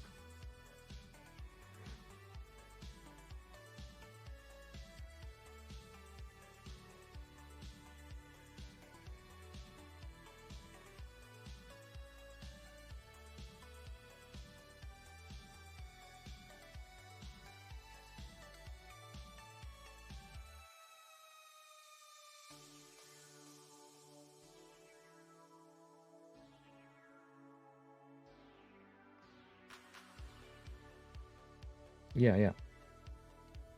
I always love that, like, enemies to lover trope. I feel like it's one of the earliest ones of that I can think of.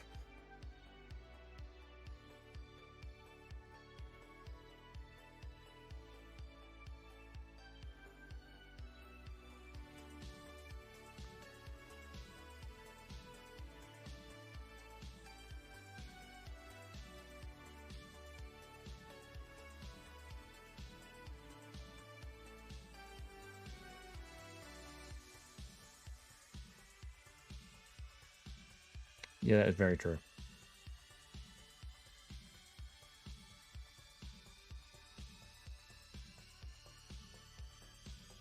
See, this thing can hold it better.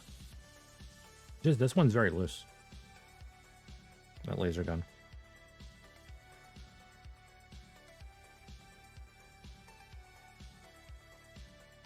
I can put this one in properly though.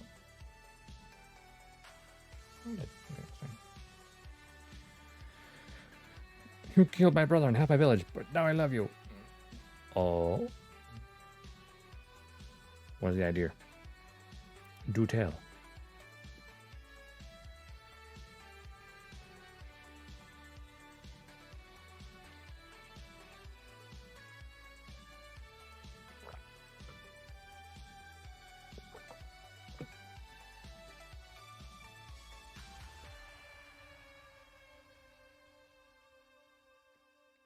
What if you put motors on those beam guns with the beams in them and you would rapidly spin them like be a melee ship?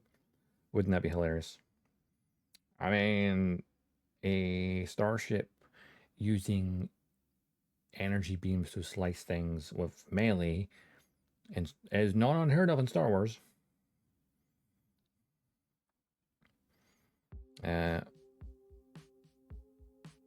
Lutheran ship in Andor season 1 did that, where it sliced a couple of TIE fighters with beams emitted from the wingtips.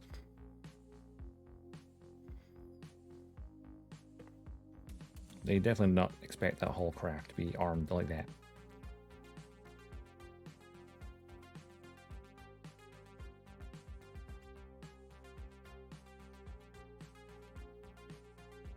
Alright, I have to turn the page.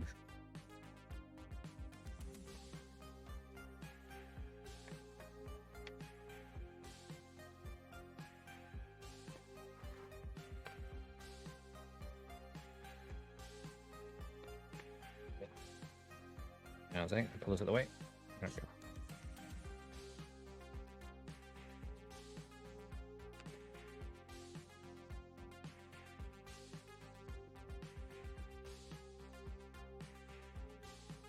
F-91 does that kind of thing. But yeah, the F-91 spins its arms like mad.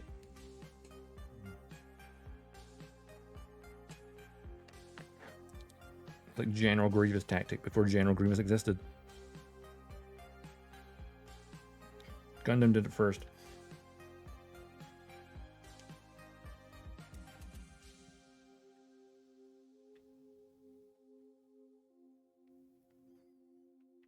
Now I have the option for landing gear. Ah, so if you put the landing gear on, you also get a little panel to hide the port that's plugged in on.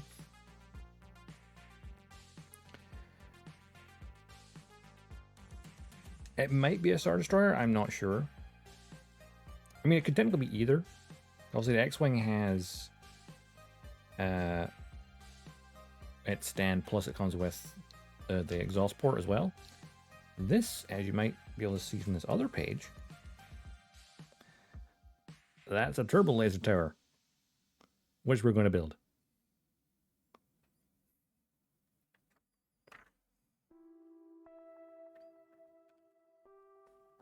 And that laser gun just cannot support the weight of that very well. Well, the X-Wing has the exhaust port for launching the torpedoes into. And the Y-Wing just comes with a base. As far as I remember. The Y-Wing's also bigger itself, so, you know.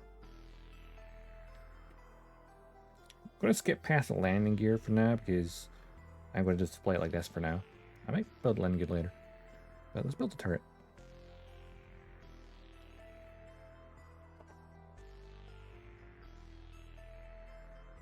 Free tie advance. Oh, wouldn't that be funny?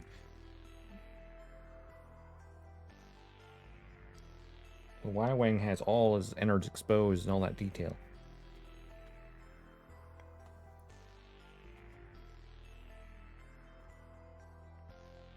Right. There's a lot of parts on here.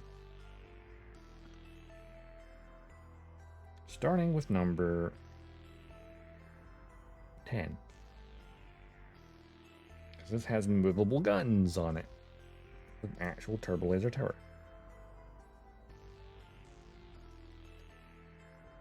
So you could imagine it being a turbo laser on the surface of either the Death Star 2 or could be on the Executor. Make hangar bay alongside the Valkyrie. Nice. Everyone loves a hangar bay.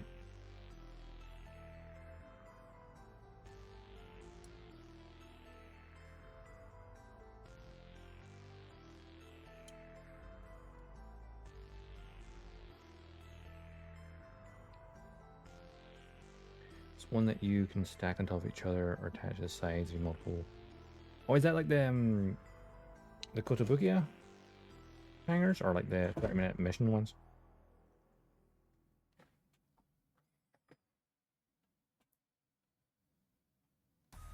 Oh, the Bandai ones, so it's the 30-minute ones basically. I mean, they came out as that and advertised 30-minute, but it can be used with Gundam as well.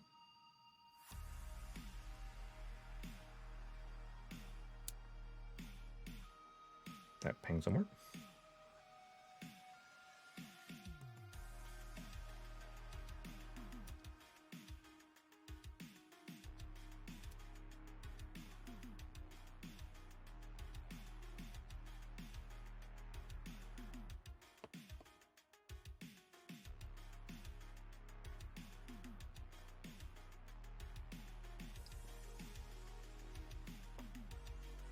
Yeah, customized scene, that's it.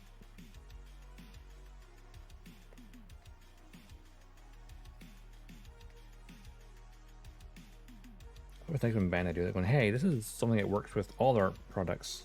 Enjoy. Oh yeah, the underwater one, yeah. I've seen that. That one's also cool. Just like they got the desert one and the little city one's kind of like these displayed. Almost just like a hexagon though, almost. Of course, the one with the, like the city base is kind of like meant to be the city down below if you're flying above it.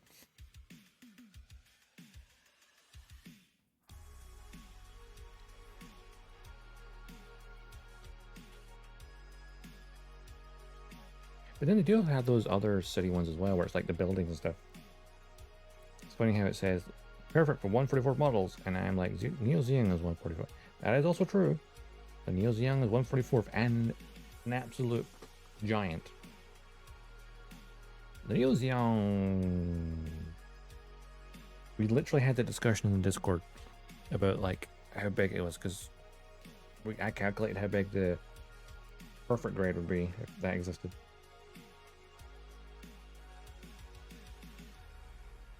I think the high grade Neo Zeong is like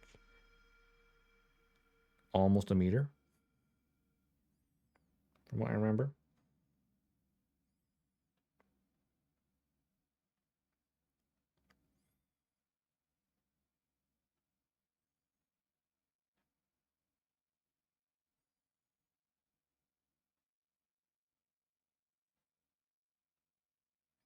Yeah, the HD is 80 centimeters tall. It's 0.8 meter.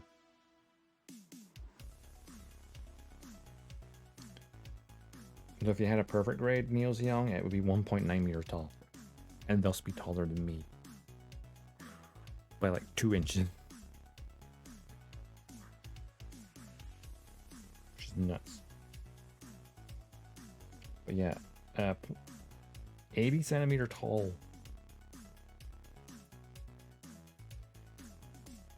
Gunpla is like still crazy. Because you see it go, that thing's huge. Like, it's a high grade. You're like, wow. What do you mean it's a high grade?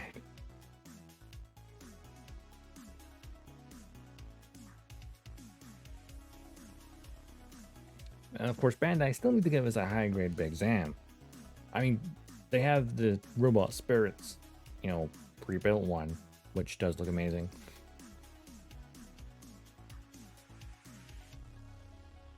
I think we all still would like to have a model kit as well, because that'd be cool to build.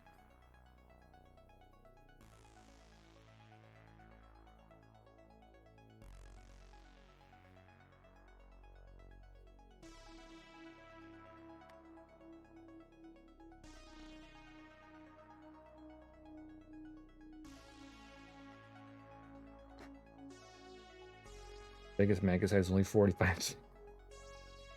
Yeah. Not so mega now, is it? I mean, it's only 1/48 scale. Mega size, isn't it? Or one, yeah. Just a giant high grade. Mega size Neo-Zeong. Well, if a perfect grade existed at 1/60th, it would be, of course, like nearly 2 meters tall. At 1/48 scale, mega size, you're talking 2.5 meters tall, easily.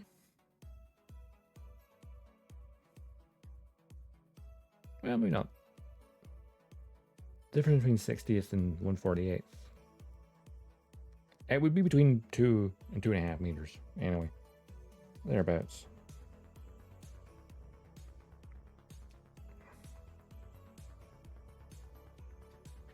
So it would be nice if you could get the 1/12 Gundam. That'd be nice. Because it does exist as a kit, but like they only make them for specific things. And a 1/12 Gundam is the size of a person, pretty much.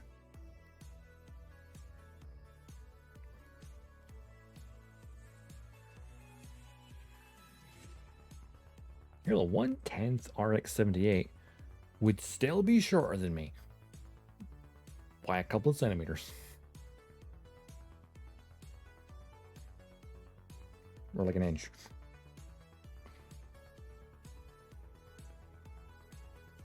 If you had 1/10 RX-78, that's 1.8 meters tall.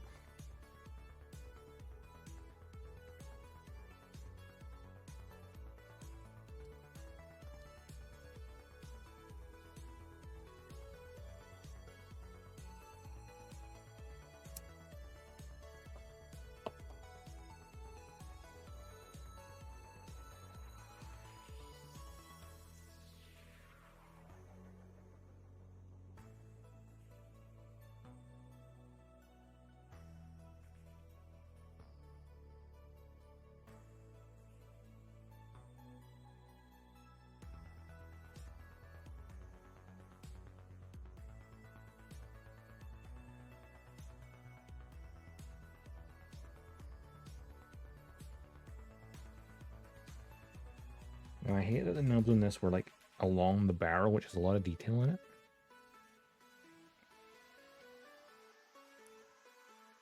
So like trying to get in there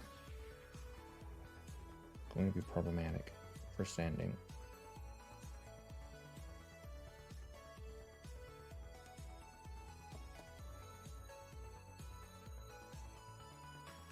To angle this just right. Sand only the nub and not damage the other detail.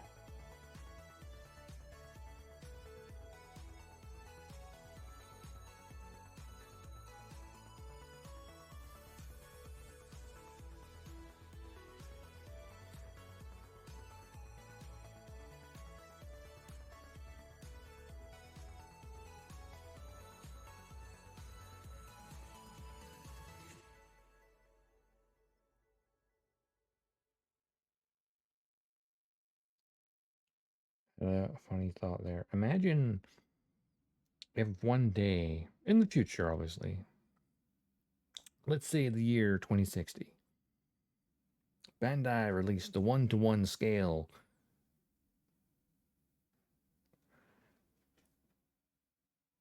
Gundam you can build at home.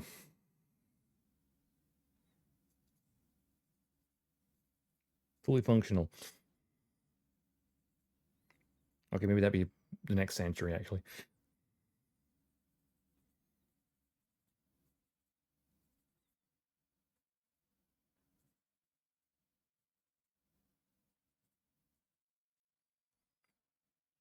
So thinking about it,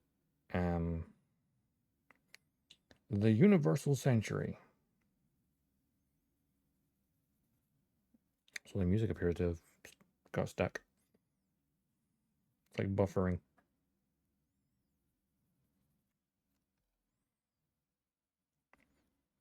The Universal Century. Now, the exact point in time where it starts is not specified specifically, but I think it was always an assumption that it starts at like between 2040 and 2050 AD.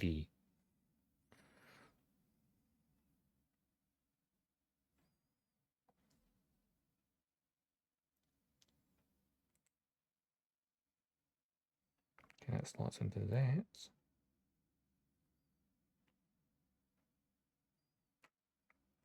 All right, music, what's going on here? Why are you buffering? Oh, there we go. I looked at it and it just like, okay, I'm working. See? You put fear in the machine.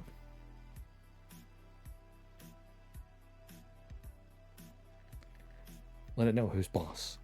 The humans are still in charge here.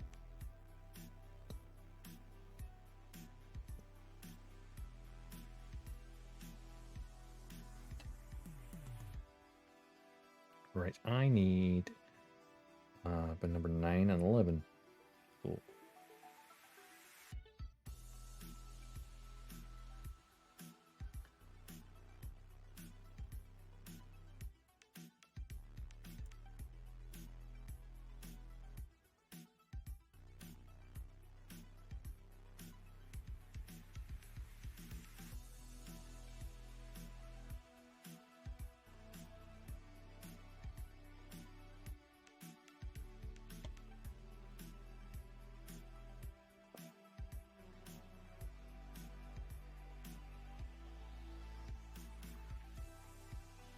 Angle that there a bit. There we go.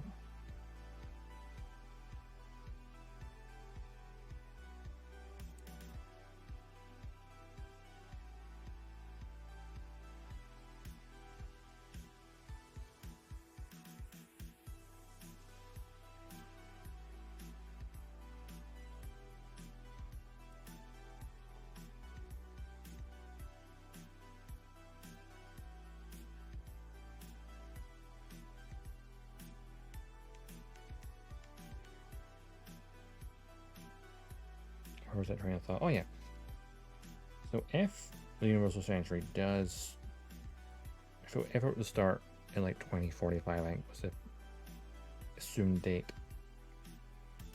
Then give another 79 years on top of that to get to the 1-year war. Theoretically, it takes place... let's see. What, 94 years from now? No. This is 20, it's not 2030. It's 2025.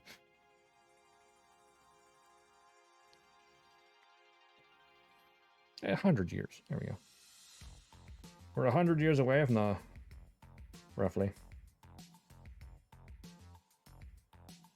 Honestly, the thought that being 100 years from now, it actually seems plausible, you know?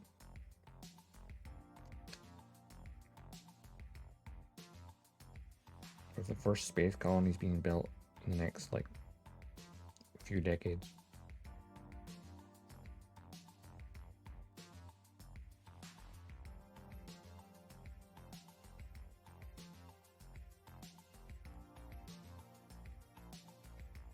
How long until someone builds a Death Star?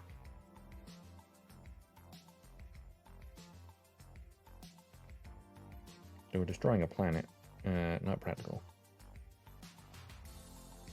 No, actually, I watched a video the other day about how you could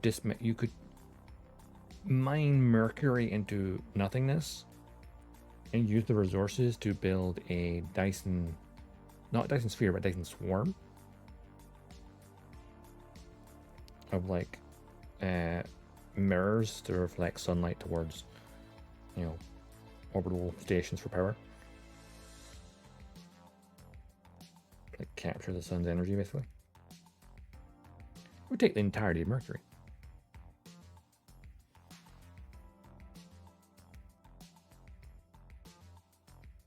But I also know you could not build a Dyson sphere because there's not, to build a complete Dyson sphere, there isn't enough material in the entire solar system to build a proper one.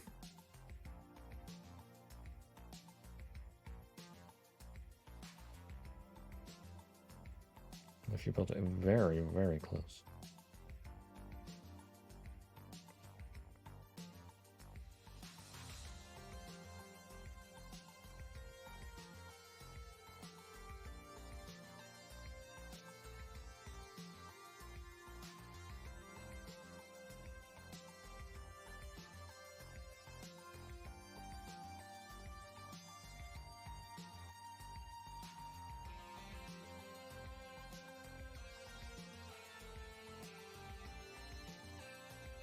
Which part am I holding right now?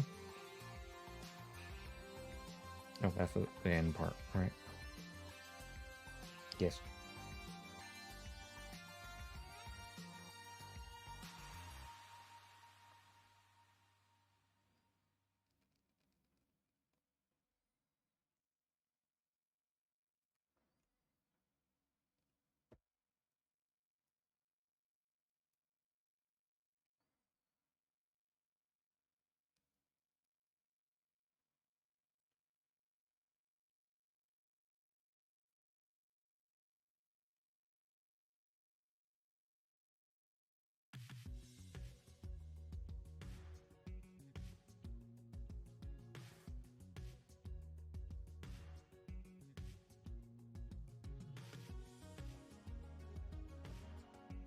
The most complicated thing about this turret is the top of it, the actual turret.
This goes onto here,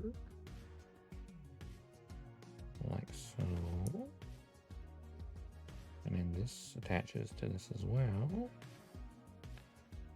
Should get this lined up correctly. There we go. So that's one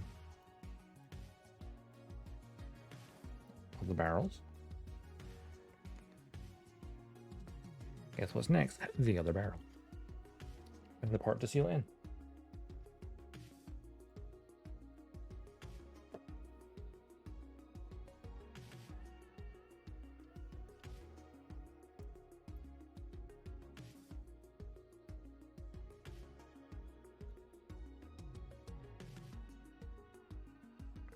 Like I didn't even look at the number, I just knew it was that because it's the only thing on the runner.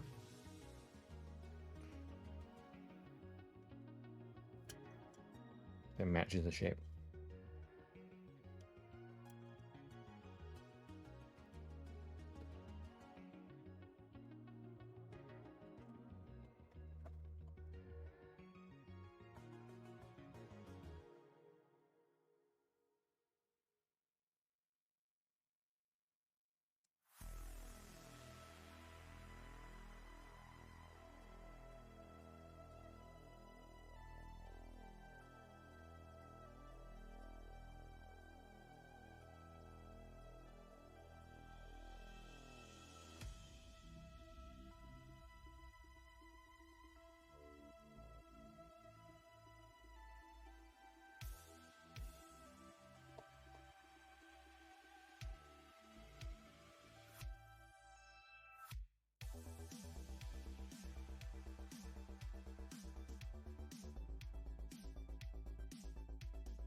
Alright, now those little tiny nubs on the barrel again.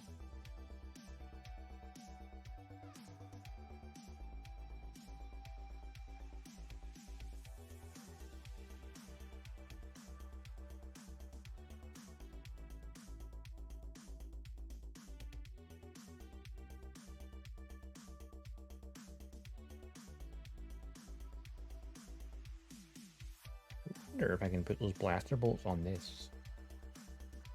I mean, it would technically have to be green because it's Imperial.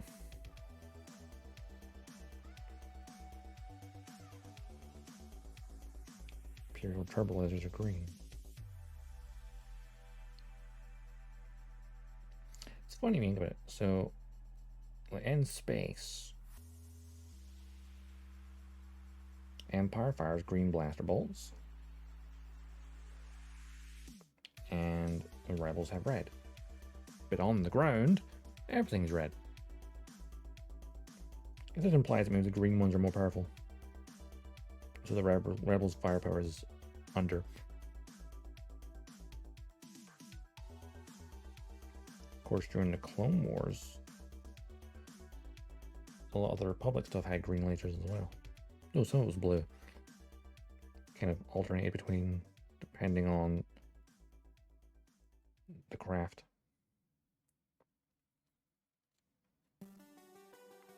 And I suppose you've got the LAATs, which had multiple different type of weapons, including the little mini Death Star ball things, which always looked really cool. Alright, and that way around. Of course, it slots onto the other barrel, so that they'll move together. Makes perfect sense. Let's see.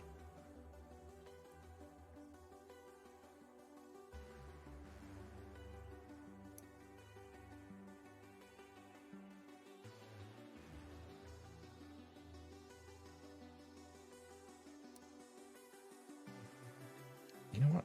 I want to see Bandai make some of the fighters from the Clone Wars. Oh, I want a 112 Vulture droid. And an ARC 170. Ooh, the original Y-Wing, as in lore, not the original trilogy Y-Wing. But the Clone Wars era version. Well, it's got the full armor. So it'd look more sleek like this. I'd love to see that.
Okie dokie. And then this goes on the end of it all.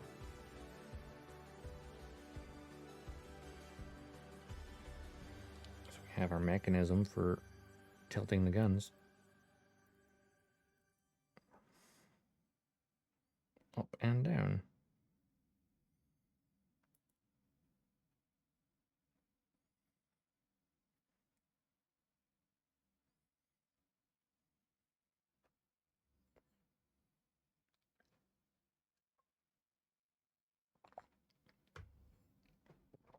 Right.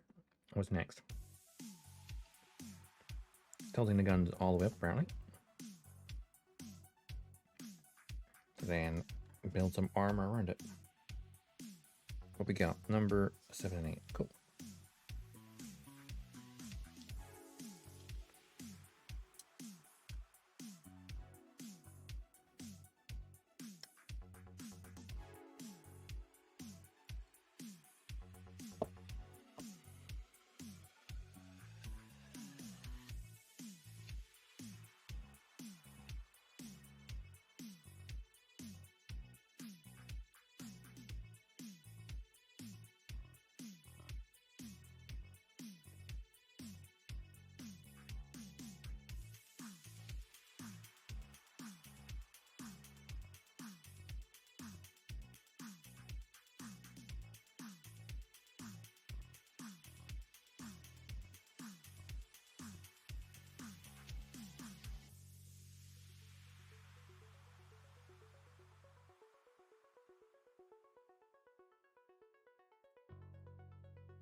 Pops on the front there.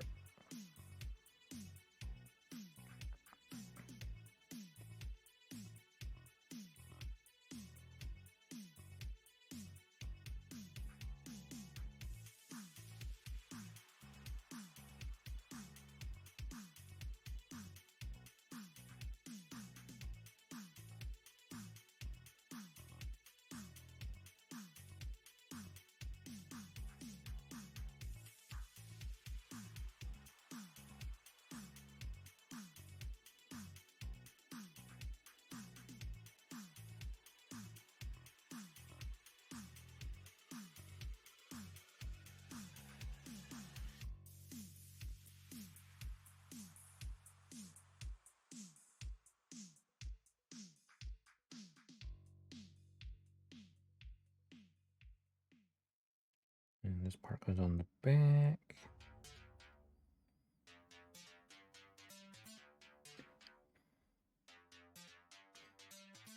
All right, what's next up here? Number 16, 17, and 20.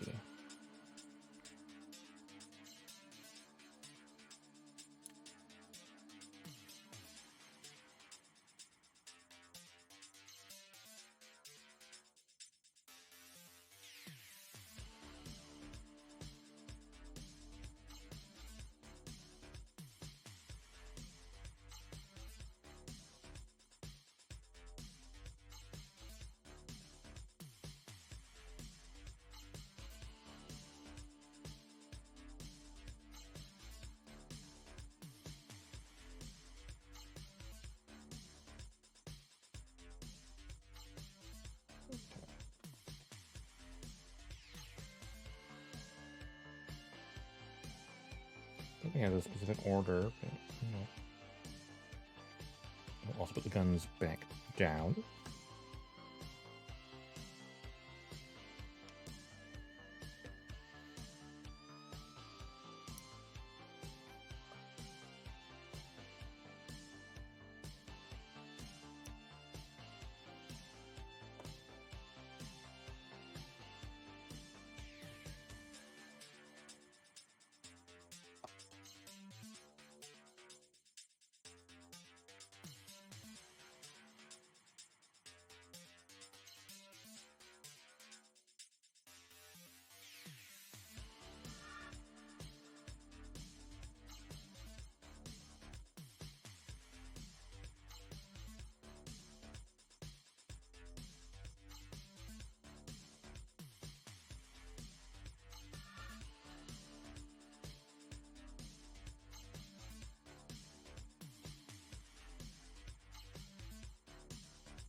You know what would be kind of fun? To try and build a 1/72nd scale Imperial bridge. Just because it's the Ramen too.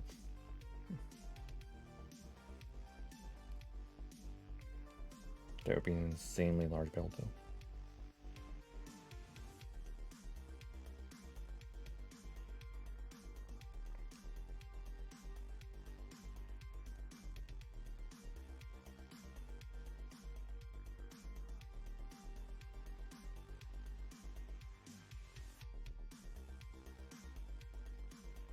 Okay, let's go on the top.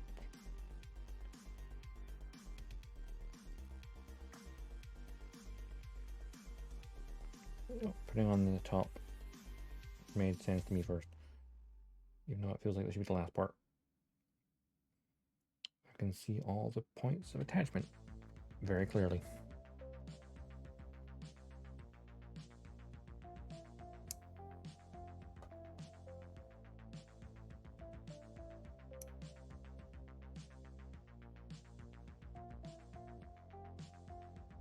I don't think this tower is 1/72nd scale though, because that clearly on the side here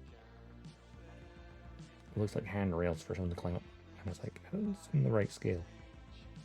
So again, maybe it's just a small tower.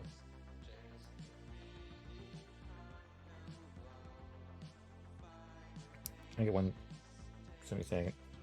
It should probably be a taller tower than this, really, but for atmospheric more than anything.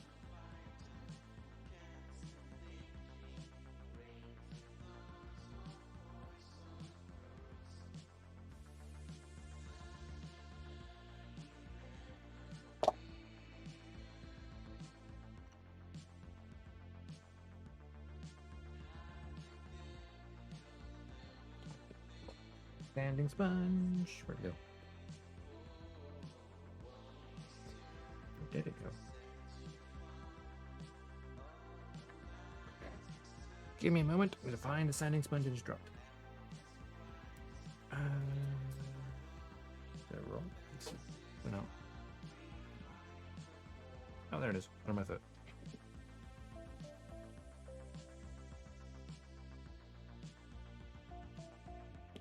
Easy peasy.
And on this side.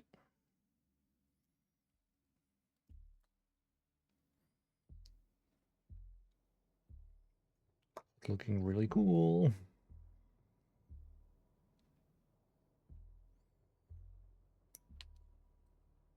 I think you expect models of this, hero ships, but having extra things like this, always cool. Oh, the ads are about to start. I think. You know what? The ad counter is off. Because it counts down to now, but it says the pre-rolls are still on for another 3 minutes. So it's like 3 minutes early.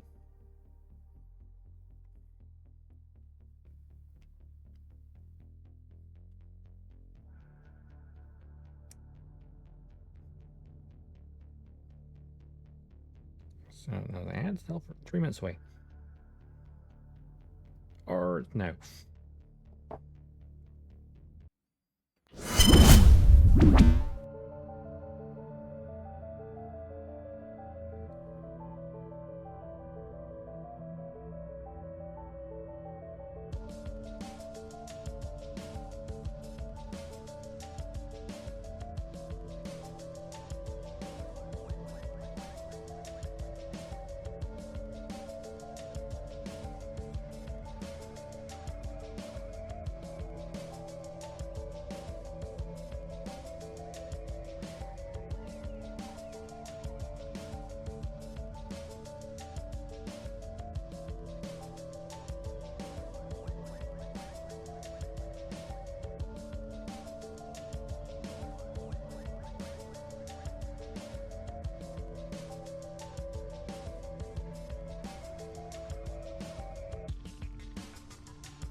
And the ads are over. I thought I would just keep sending that while I was at it, so.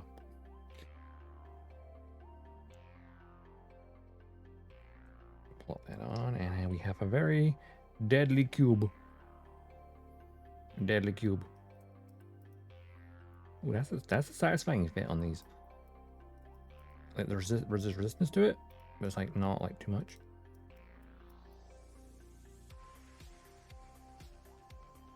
I like that. Right. Okay. Turret. Tower. Should be simple enough. There's only a couple parts.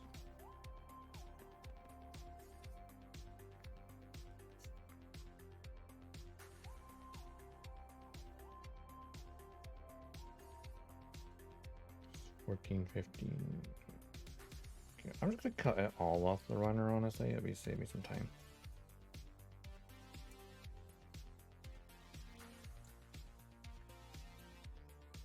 Put 14 and 15 is first.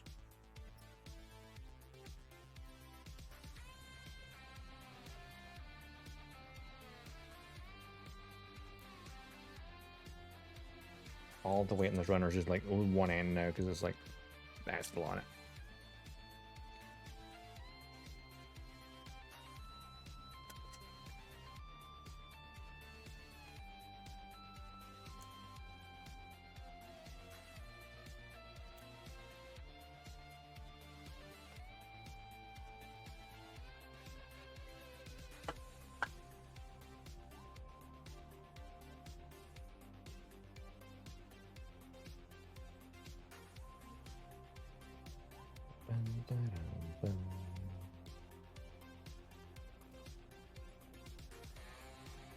Put this off to one side.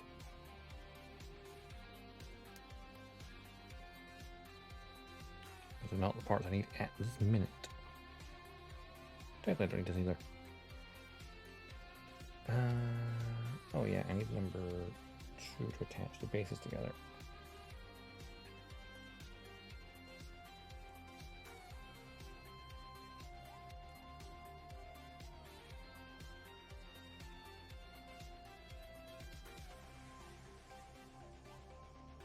Cut off, why not? Why not?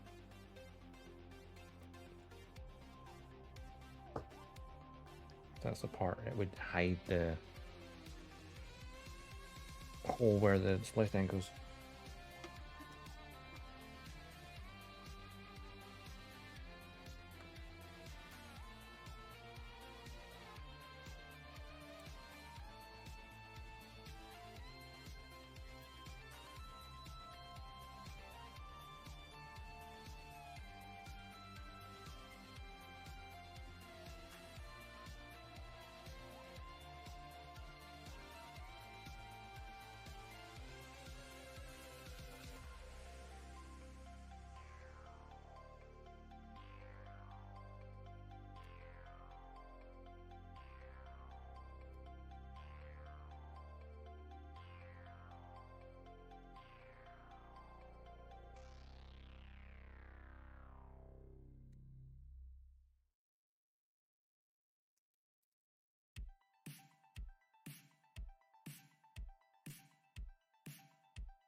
On the corner of that there.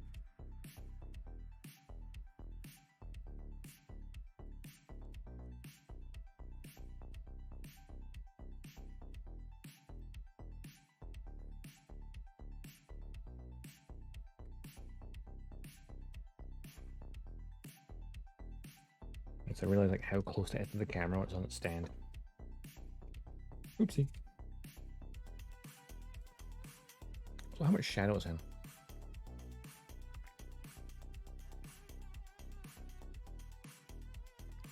I need this another light on the other side. I really do.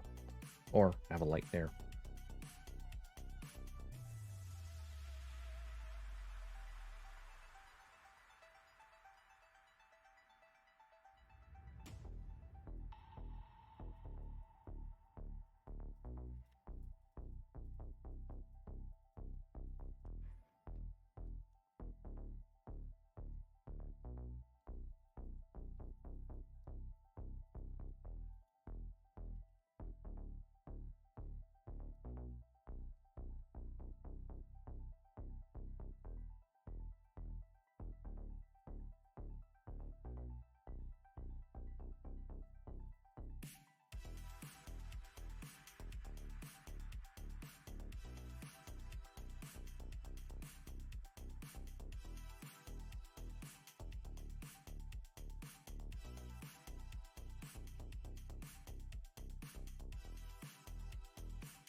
Okay.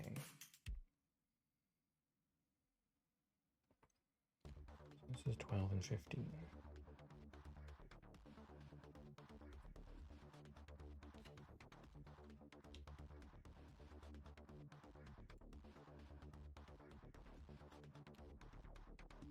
Oh, that corner is very sharp. Very pointy.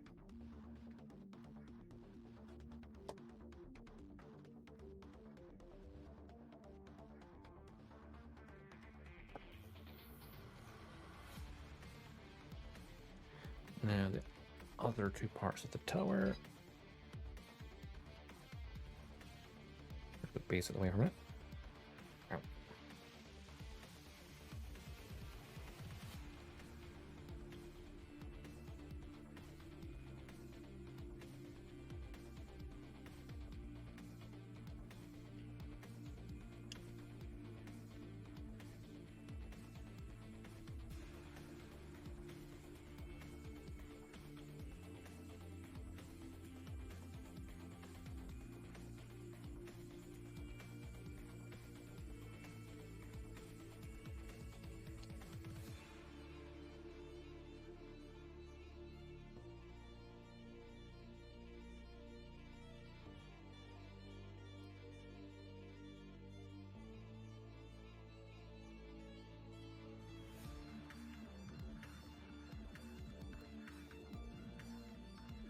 That may have painted my keyboard nice.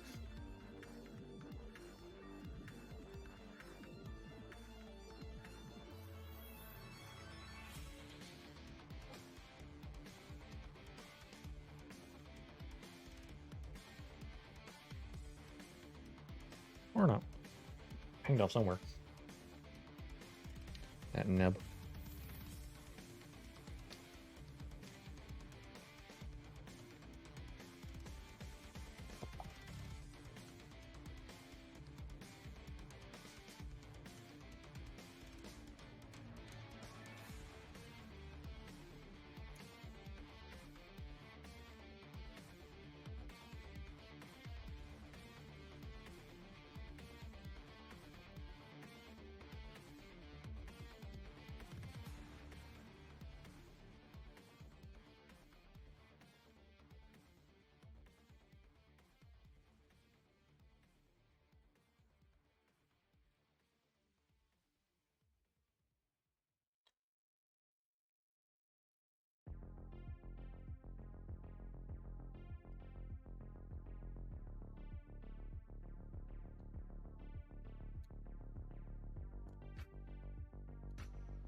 Thinking about it, the actual tower should probably just get glued together because it's something you wouldn't take apart.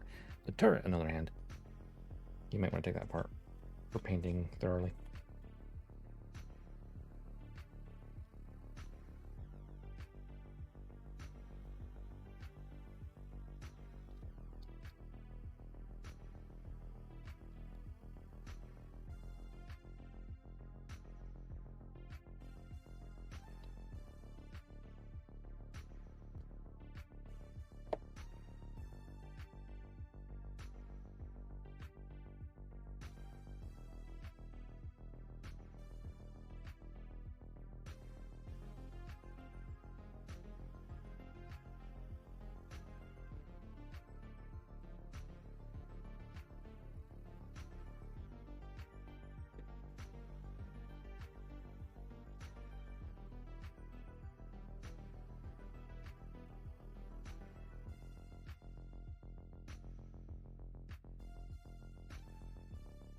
And tell which parts of which again is tricky.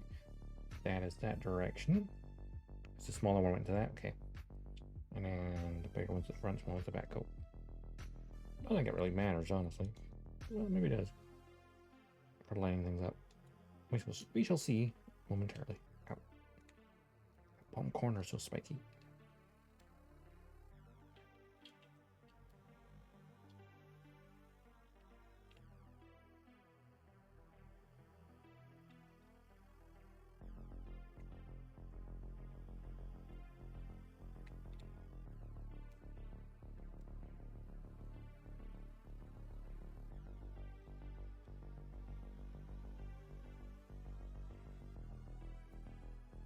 I'll line this up with a pin about. Oh, there we go.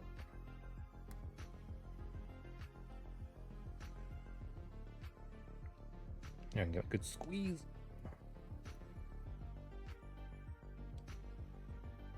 And the seam line is pretty much vanished.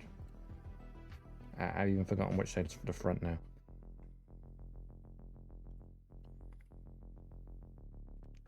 The notch.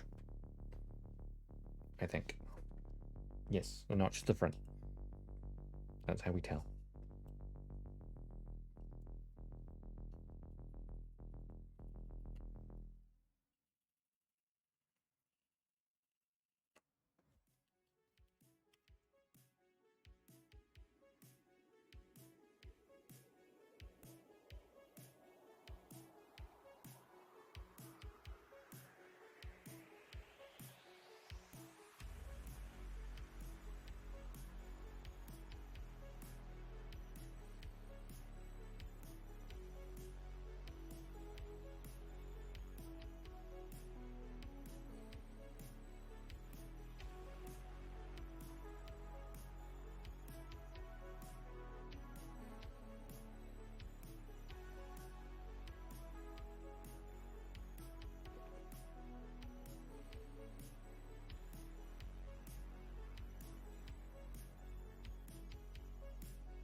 That sanding stick, where'd it go? Darn it.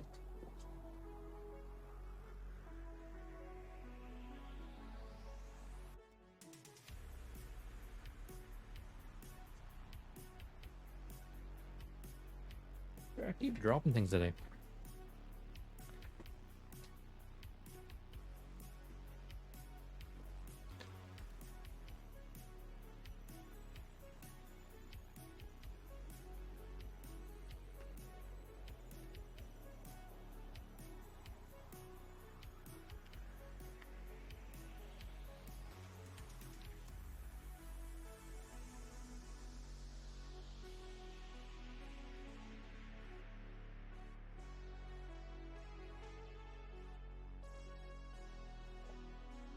Get the base prepared. It has some very chunky nubs on it.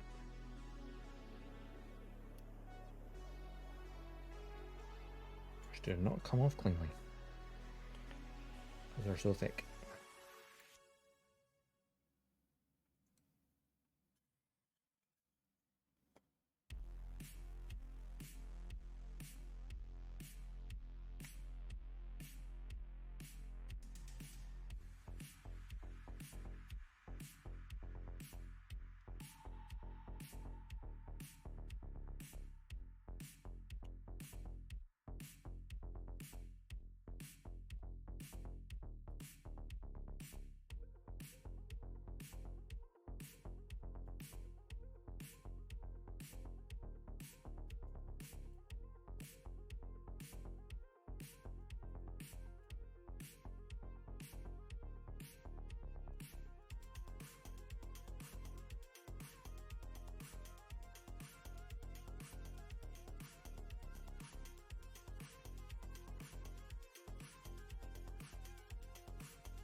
display bases are always a thing where like the nubs just don't clean up very well because it's so thick.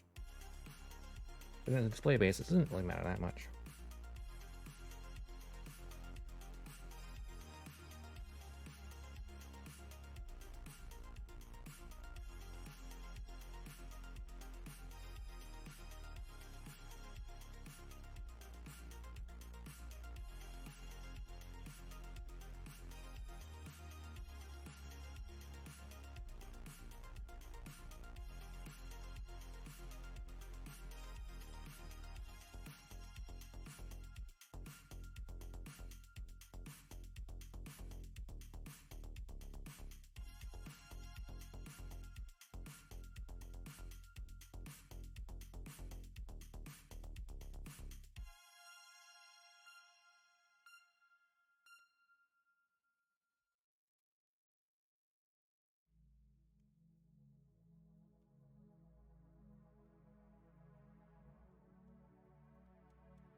Okay.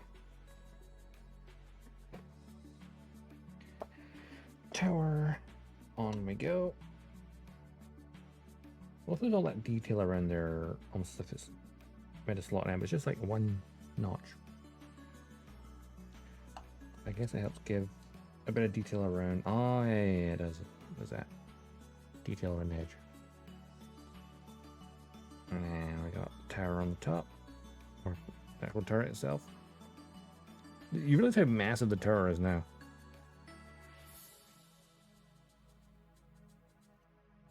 That might be better if it's a rubber piece, but okay.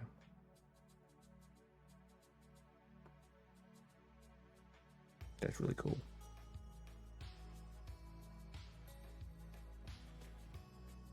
So what I could do is I can like attach it there.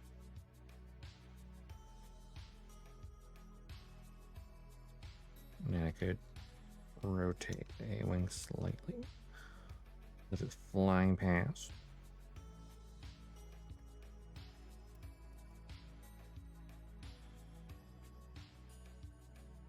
Yeah, the turret pointing that. I was like, oh, it just missed. Or I could maybe turn the A-Wing and, well, the beams aren't helping. Ooh, yeah, if it's like dashing past it and just trying to blast it. Oh, yeah, that could work.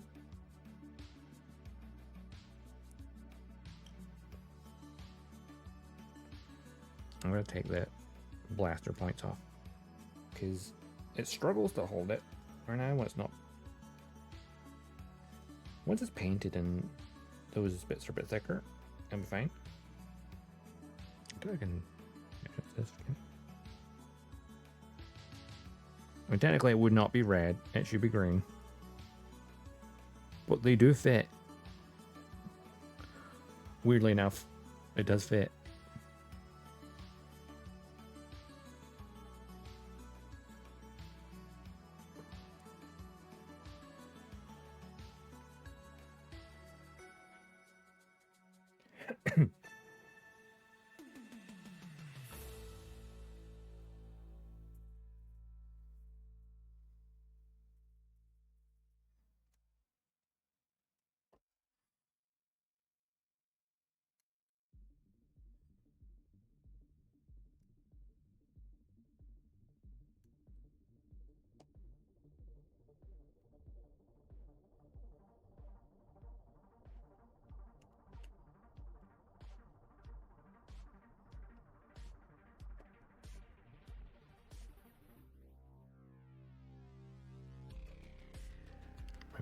just missed.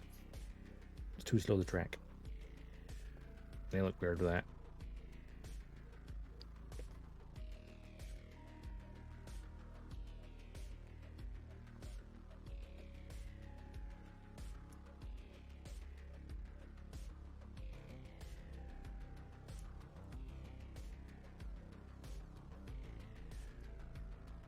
And this is the alternate piece, so you can like fill in the gap on there.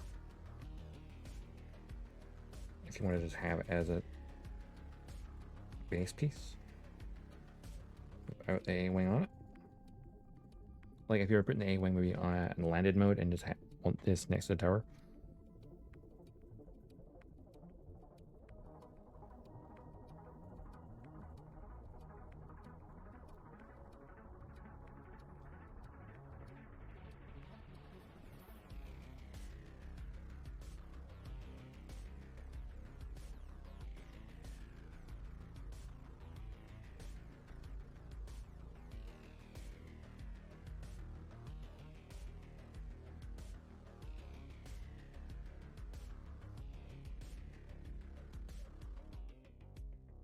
But no, this looks amazing. Having the tower as well just adds to it.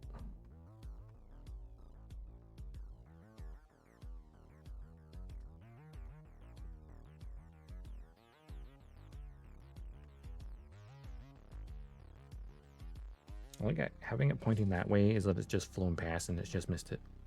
Just missed it.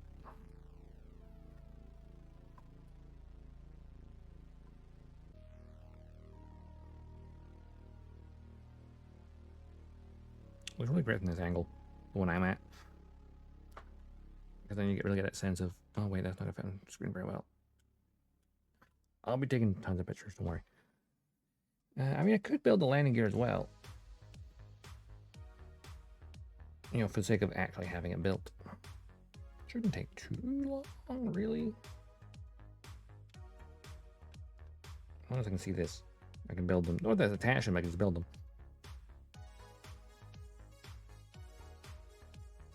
Of course, alternatively, I could just like take this whole thing off of here. Right?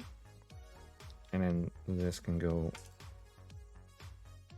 into that little port behind it. And then it's just part of the... You know, if you bought a second one and then had two towers, could look pretty epic. Of course, I could get the landing gear on here and have it land instead.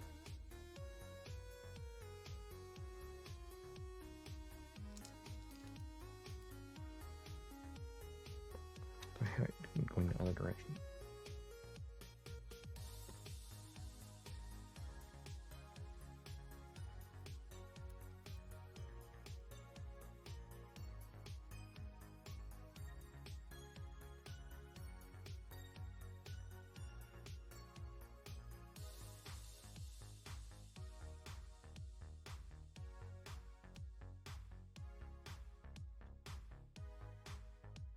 Honestly, more things need to come with bases like this, or it's really dynamic. Because having a base that is like, I mean, it could be the Death Star 2's surface, it could be the surface of the Executor, which I happen to have right here. It could be anywhere here, off screen, like anywhere on top of this superstructure. With a Super Star Destroyer, like maybe heading for the bridge. Which, the bridge is tiny. Hard to even see on camera.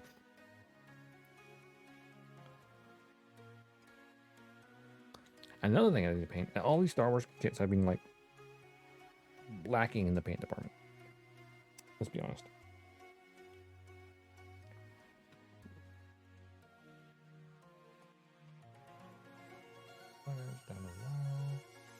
So the only thing that anything on the runners is a little landing gear.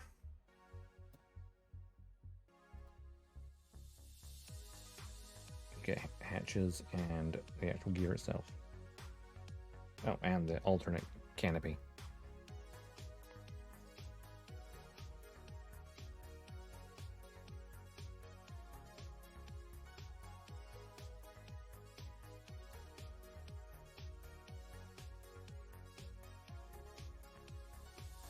Oh yeah, and the panel to hide the action port.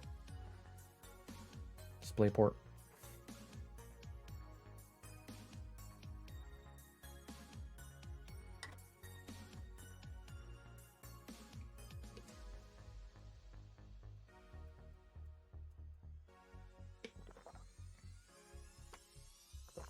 Right. Do I want to build landing gear now? I don't know if I do. I should just build it anyway so I have it. Because the next time we do anything with this, we'll be dismantling it. And paint it. So let's just have all the parts and have it ready and available.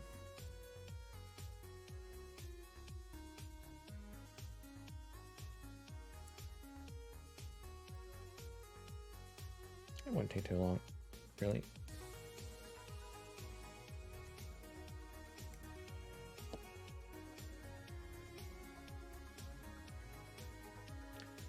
Front gear number 31. Okay, that's handy.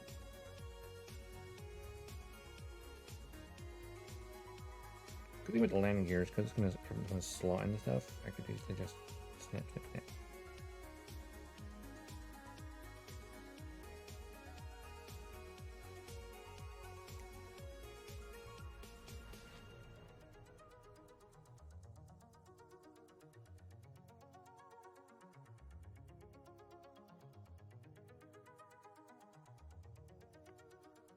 That's a good thing is the left and right landing gear are identical. I think, did I ever build the landing gear of the X-Wing? I don't remember if I did.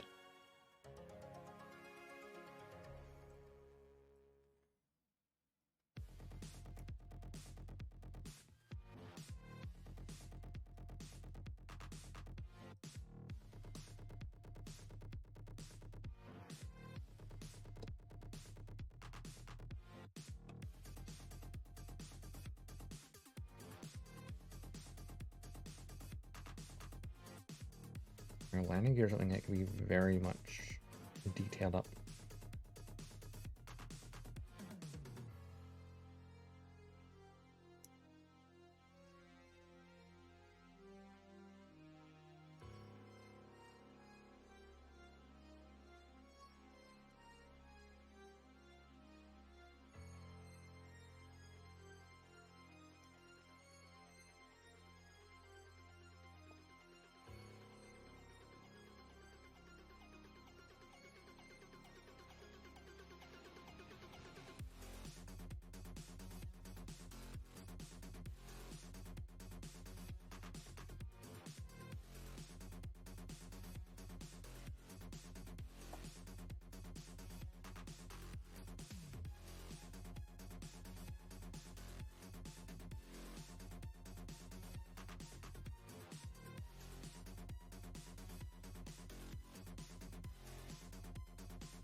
Is the forward gear.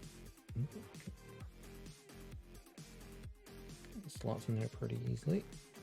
Sure, it's in there on the way.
I feel like the landing gear, like this is way too bright, I think. I imagine on the actual thing, there's not that many shots of it landed. Primarily just in the hangar aboard the Home 1.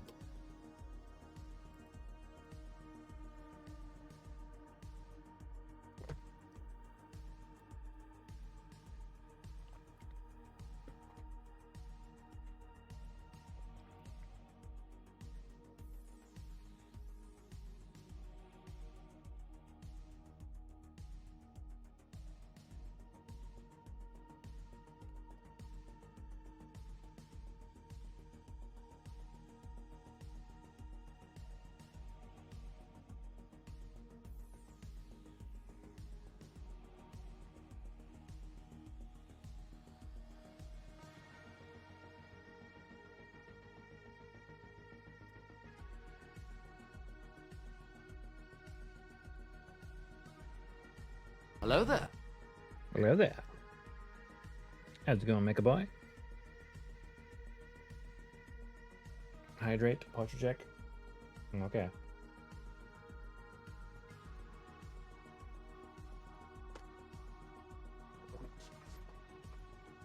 There we go. Adjust my lumbar support. There we go. Easy. I feel my posture is always like not as good as it should be when I'm building because you naturally start leaning forward a little bit.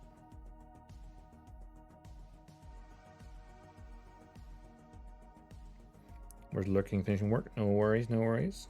Thank you for lurking.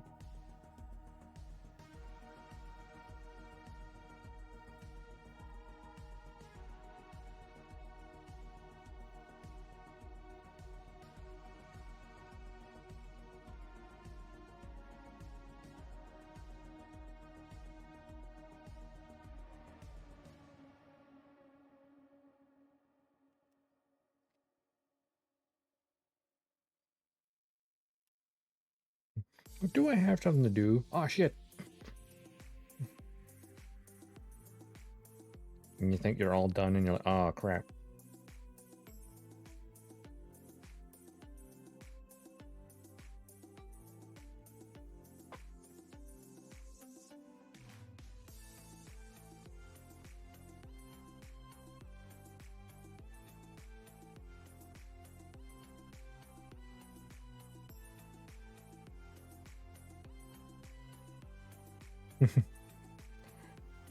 Time creeps up in us all.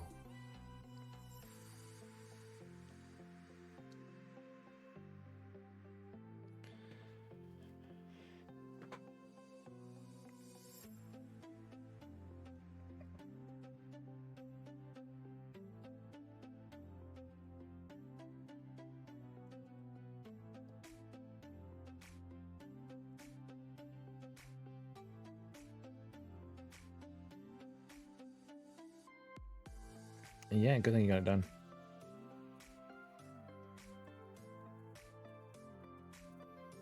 Yeah, the A-Wing is looking pretty cool.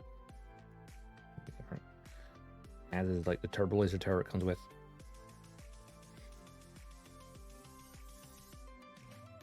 Right now I'm just building the landing gear, so I have options. I want to display it like this or landed. Which is good. If you want to display it landed, you can get an extra piece to hide the mount. Remove the mount from the base, you can then hide the base hole. Yeah, because it comes with the tower, whereas the X-Wing also has like a base like this. It looks like part of the Death Star, but then it has the exhaust hole port where it famously, obviously, Luke Skywalker fires torpedoes down, which is a neat accessory as well.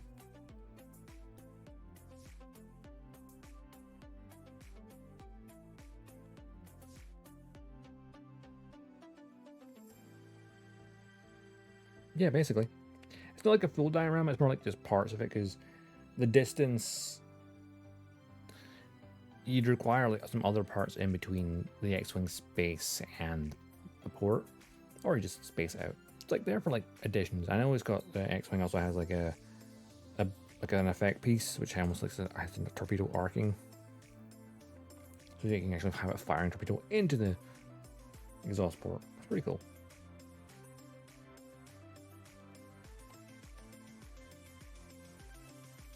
So you can have a little mini, like a diorama with minimal effort.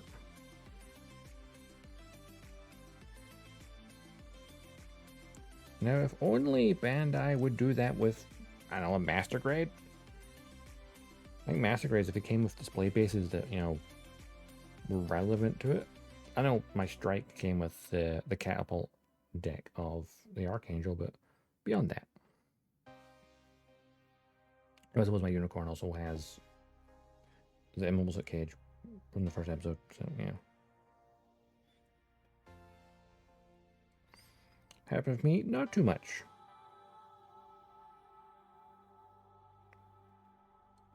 We having a good May. Play Star Wars games, build Star Wars model kits.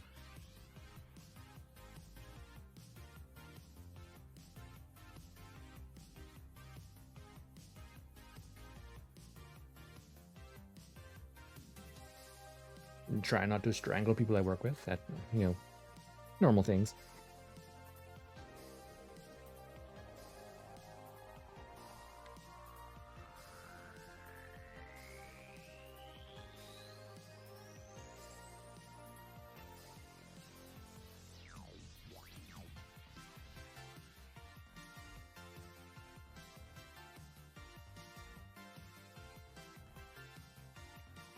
Sometimes people do stupid things. And you're just like, why? why I've done this.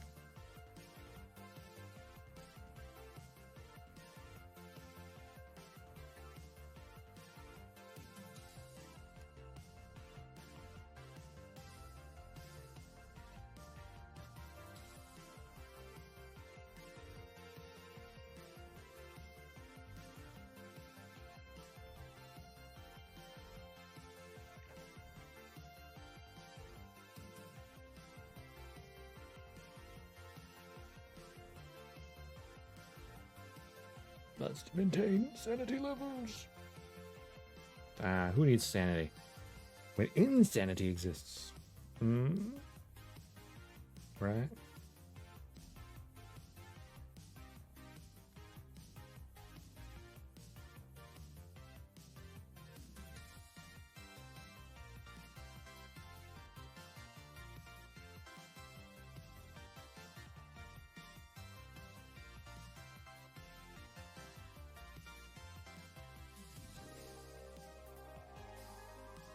Other than Squadrons, there are X-Wing or TIE Fighter. Well, yeah, there is. Obviously, Squadrons is the newest flight sim game. Obviously, X-Wing versus TIE Fighter itself is like donkey years old. Like 20 plus 30 years old, something like that.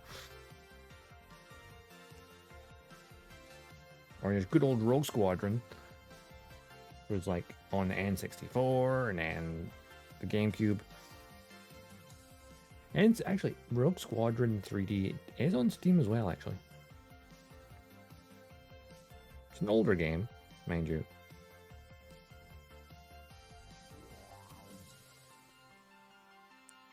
Of course, there's always Star Wars Battlefront. It has space mode as well.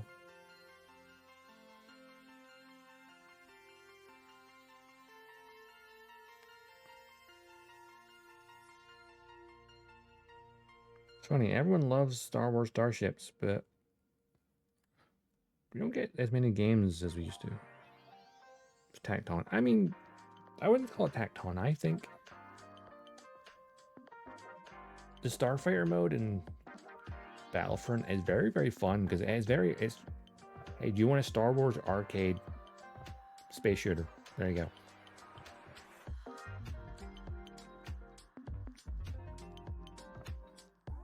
But yeah.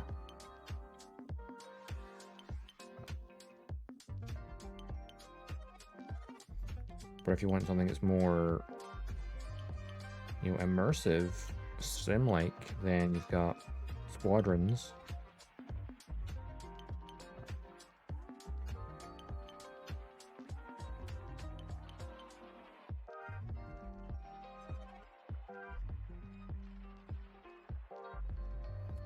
Squadrons is one of those things where, like, had that being a third-person game rather than a first-person game, I think it was done even better than it did.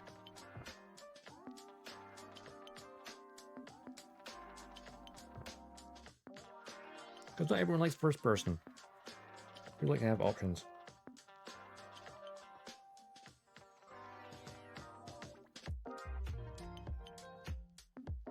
Like Battlefront 2, again, you know, you can play it in first person or third person when flying, so you have up, you can choose.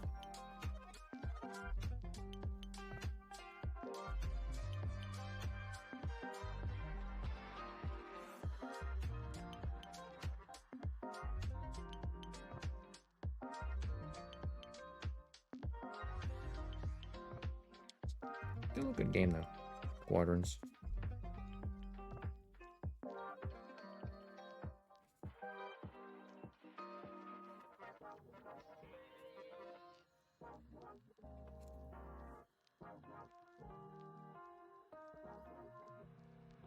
Maybe one day we'll get Squadrons 2.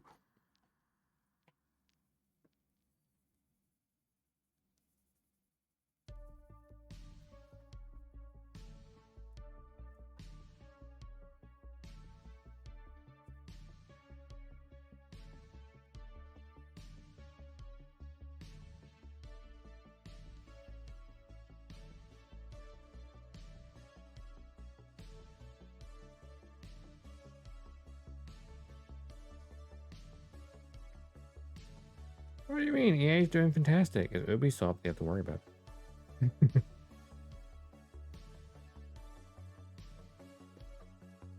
No, I think EA basically were very much like, hey, we do not want this exclusive Star Wars license anymore. Please share it with all people. Because obviously it was costing them money having it exclusive. That's it. Respawn's got Jedi 3 in production, though apparently did just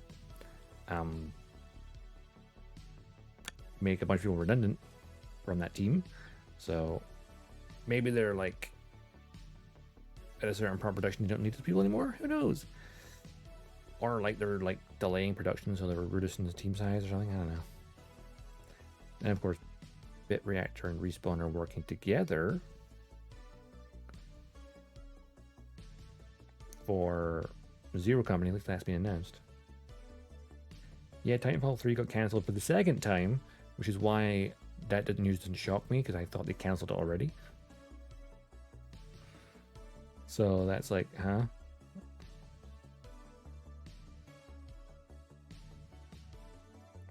But honestly, the AAA gaming space in general right now is like, it grew to a point where it was so reliant on, it became overloaded. They expanded too fast. Like, we're seeing too many successes, and then kind of forgot how long it takes to make things. Especially if you keep wanting it to be super duper looking. Let's take this off of here for now. Yeah. Take that off of there. There's the landing gear. And then I can put this here to cover that up. I can punch through from the other side. And I'm going to put the landing gear on. I can just push that panel there. That comes up. Same for here. Push that panel. Get my foot. There you go. I love that. Panels are just like slightly angled.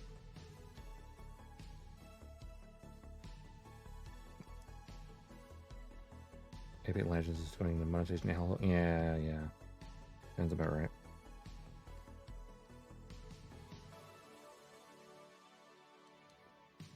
That's the forward landing.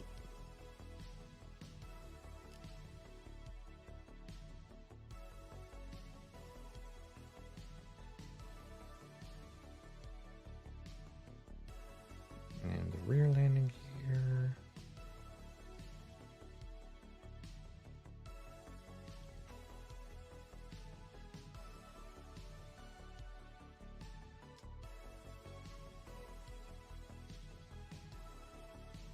I'll say the over-reliance on multiplayer games that are free to play, you're gonna have to make it monetize to hell because it's free to play it.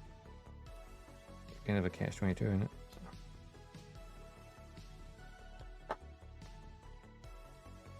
There we go. Landing gear. These laser effects of the way. And I just need to make the panels to go on underneath as well. Of course. PC gaming in general has this issue. Like, I know with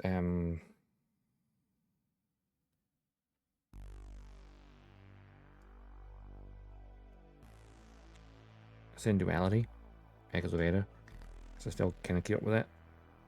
It has the PC version is like the Wild West of cheaters, apparently.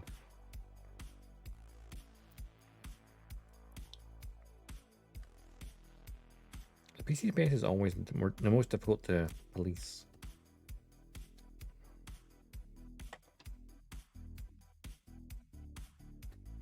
Or like consoles, cheating becomes harder because you've got an extra bunch of stuff in the way.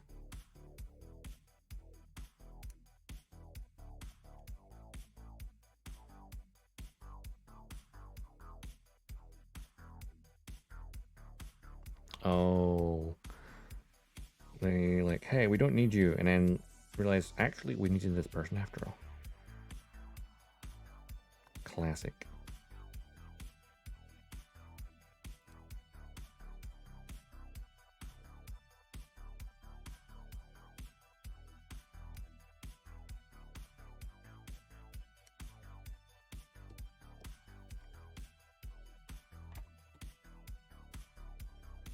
Yeah.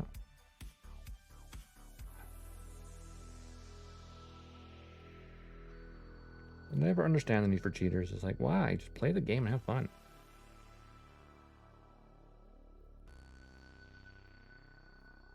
Like, cheating in a single player game, sure, that's your game.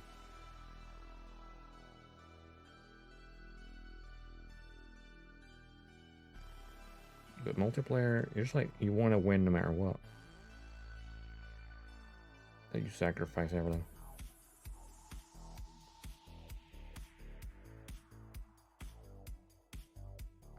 I guess they had their fun trolling.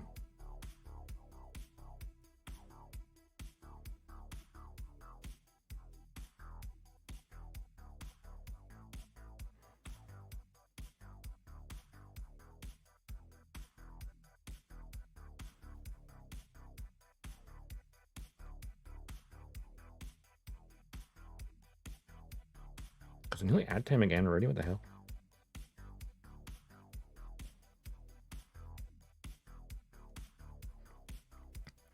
Having been experimenting with running longer ads once an hour, it makes me notice the ads more.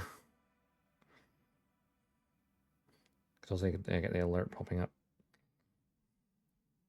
Oh, they're coming soon.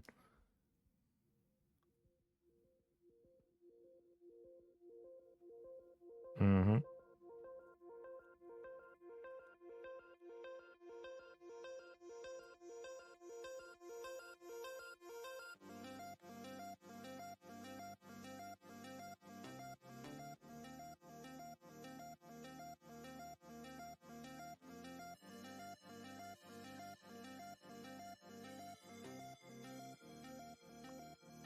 Like, live your life.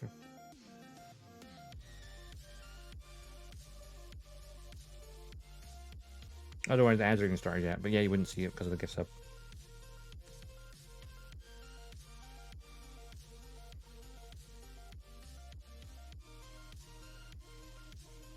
But I've gotten into the thing of like how everyone else does it, sort of like where they'll take a 3-minute break from the actual stream itself. So while the ads are running, they like stop what they're doing, let it run, so that way no one misses anything. Tricky to get used to.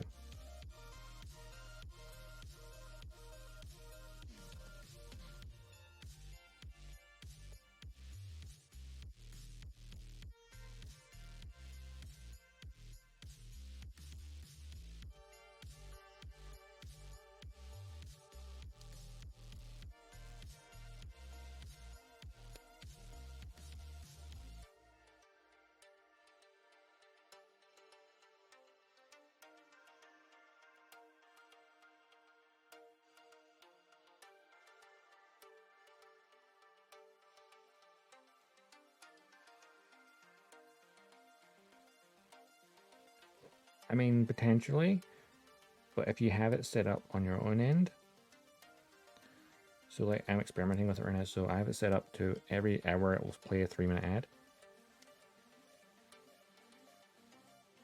So I can literally go to the BRB screen, let the ad play out, and then come back. And no one will miss anything, in theory.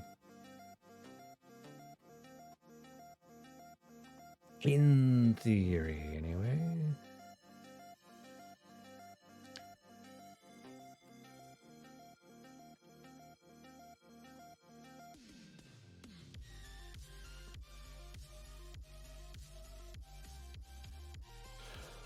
Right, ads are about to start. So I'm going to go to the BRB screen and then make sure I drink some water.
And the ads are all done.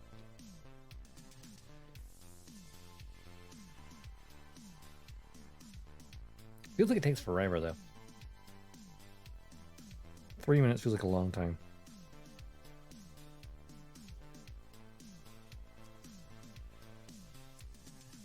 What would happen if someone joins up next night? That's a great question. Honestly, I've entered a stream before, got my pre-rolls, and then immediately been hit with an ad. So, yeah, I think it can happen.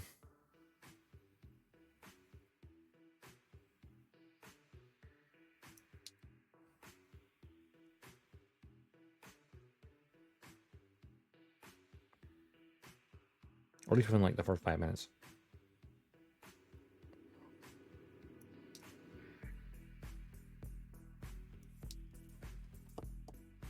Of course, during the break, I just decided to cut out the panels for landing gear. Down to free Epic. Oh, nice.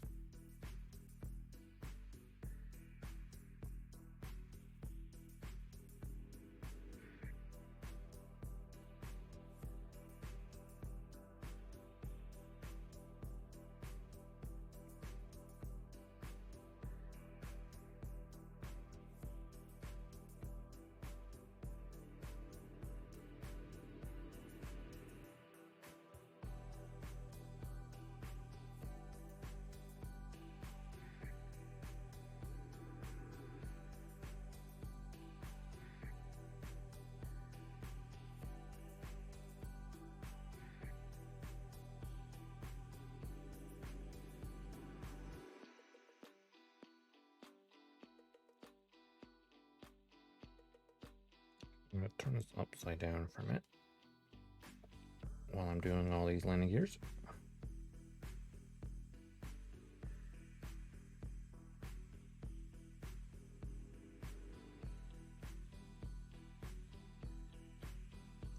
Does anyone ever use the Epic Game Store for anything other than free games? Like, if there's people that ever actually spend money on it, I'm like, why?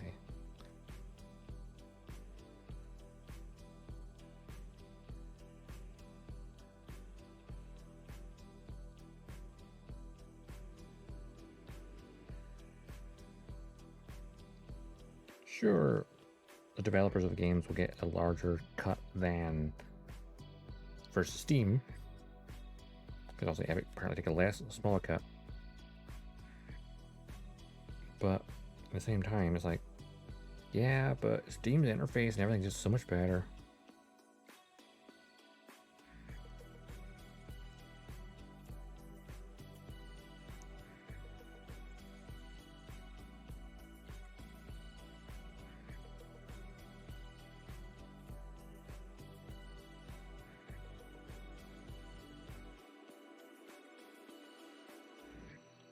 Because Steam feels like more than just a storefront. It feels like this is the home of PC gaming, which might feel like Monopoly, but hey.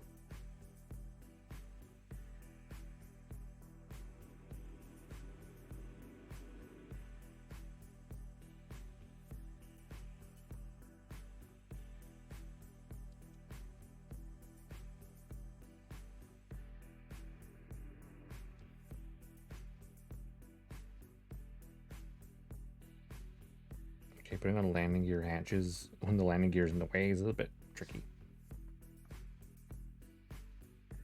Yeah.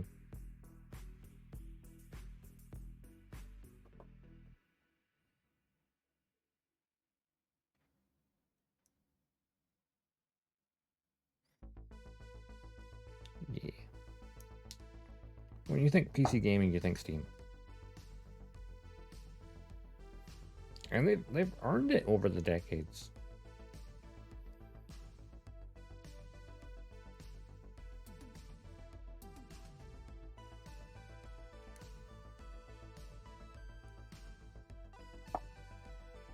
Only on Origin, interesting.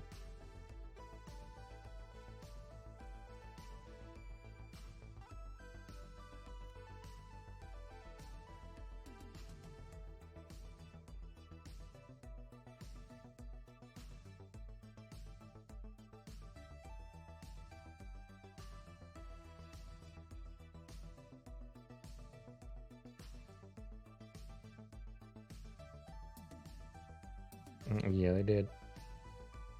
Because I've got Star Wars Battlefront 2 on Origin just because when it launched.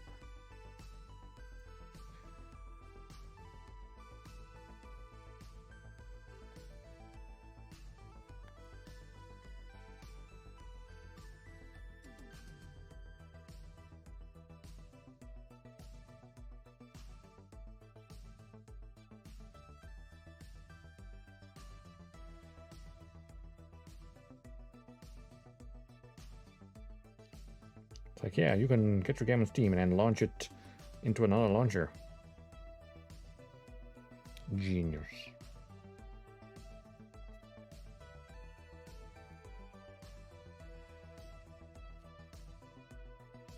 I mean, Ubisoft has the same thing. I think. I haven't played a Ubisoft game on PC in a very long time. If I'm going to get anything by Ubisoft, I'll just buy it on my Xbox. Life hassle.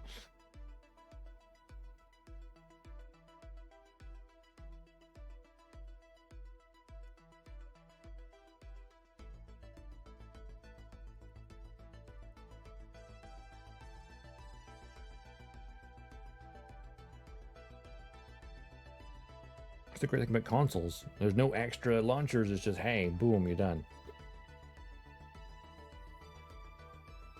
More, well, mostly. Some village moves here in India, like there are these offers, but when I want to pay EA, they only accept credit card. The whole use a debit card first. Yeah. Huh. I mean, most people here use debit cards, not credit cards, because your debit card is your bank card.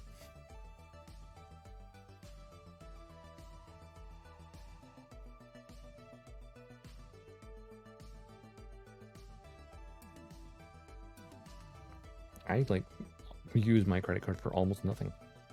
Only for large purchases every once in a while when I want to spread the cost.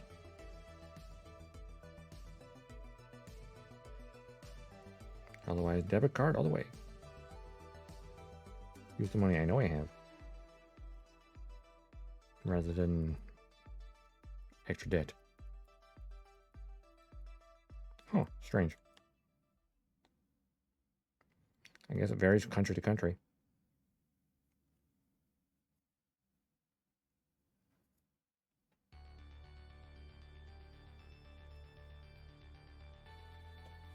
The EA is going, we do not trust Indian banks, which sounds incredibly racist.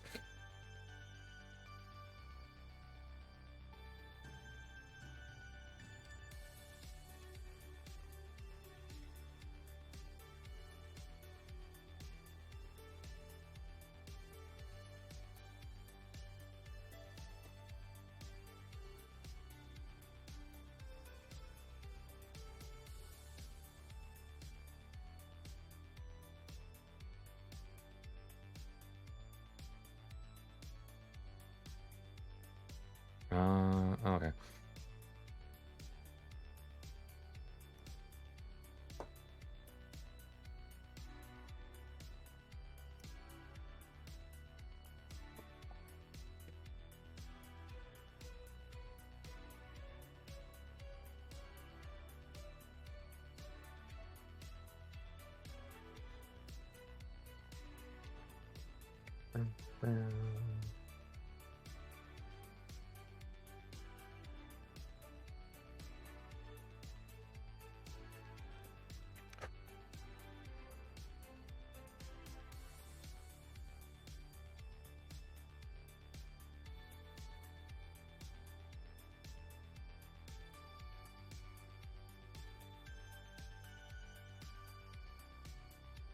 Oh, I can imagine.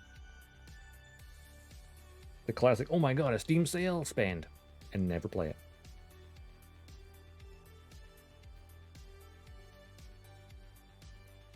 Or maybe not play it for like 6 months.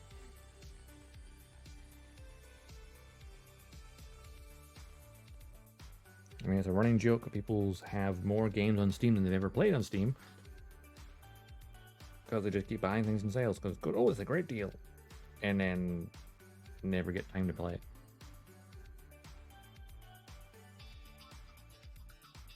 Then the Steam sale comes around to buy some more games you don't have and don't have time to play. It's, yeah.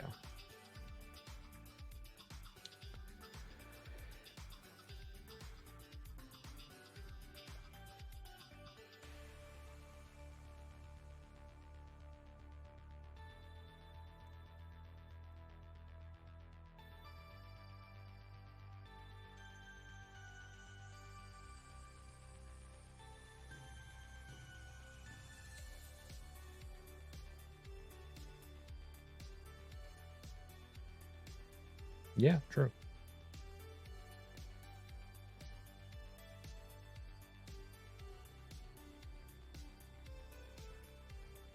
A lot of Western companies don't realize how much money is to be made in like India and China, just from the massive populations.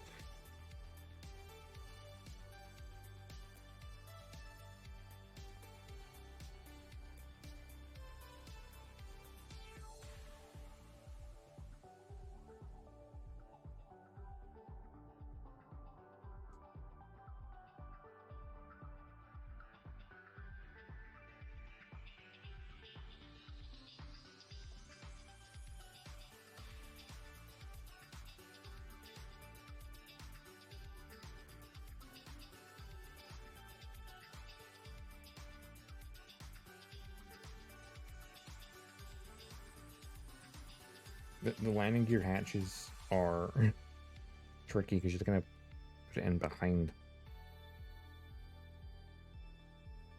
Yes, well, and two missile launchers along this little slit here. Oh, so that wee slit here also has a missile launcher. So it has laser guns, laser cannons that can swivel, and then two concussion missile launchers. It is an interceptor. Designed for taking out fighters, primarily. Or something like the X-Wing's multi-role, and the B-Wing's like bomber.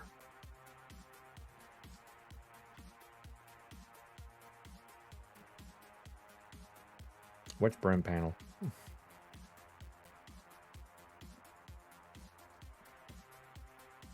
The random one here?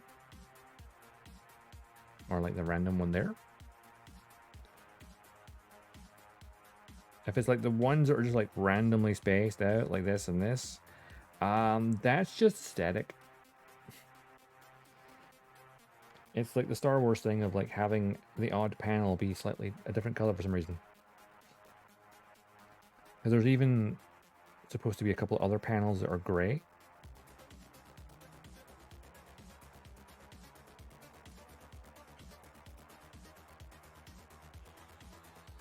It's a classic of, hey, the Rebel Alliance is kind of short on funds, so they just grab whatever paint they had at hand.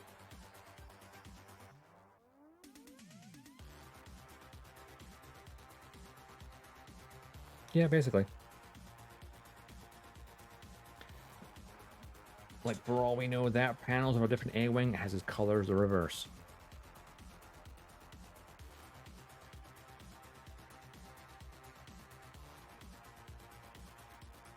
Just now my head canon, I'm thinking with it.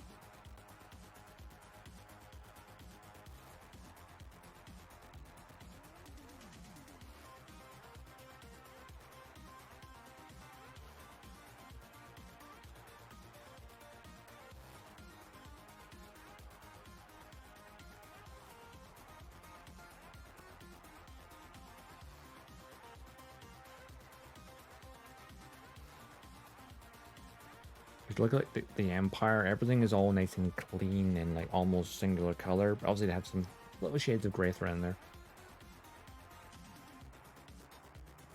Or the Rebels and like civilian stuff, like the Millennium Falcon as well. The Millennium Falcon's mostly gray, but it has a bunch of panels that are just like, some are red, some are like brown.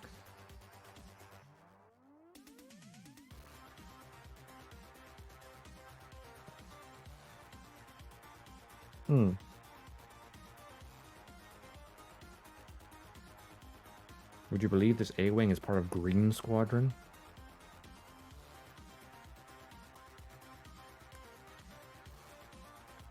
That color scheme you wouldn't. But apparently the A-Wings saw in the movie are part of Green Squadron. The pilot has a green flight suit, mind you. So, you know, there's the green on the pilot.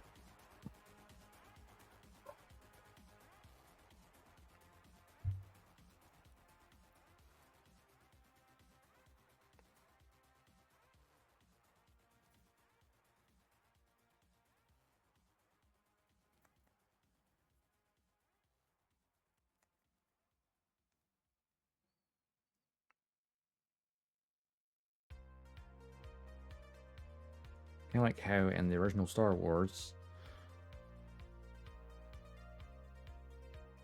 yeah, one straight green strip and a helmet. So even this helmet is their flight suits.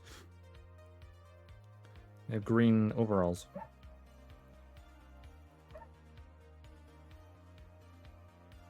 Oh, they have radio comms and stuff. Oh no. I think there's only one squadron of A-Wings at the battle, so that narrows it down.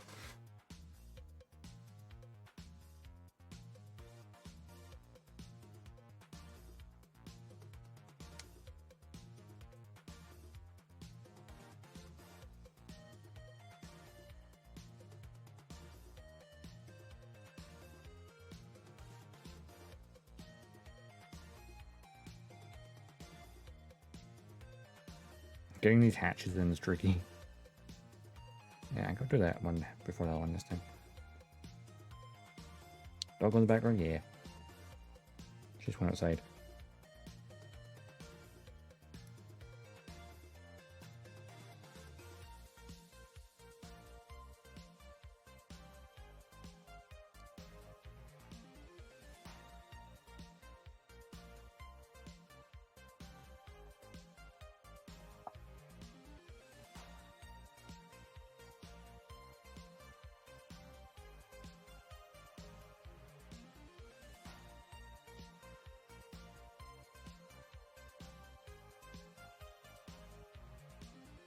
We're almost done. Finish these panels and everything is built. Then would come the task of dismantling it all again to paint it. But unfortunately I can't paint it right now.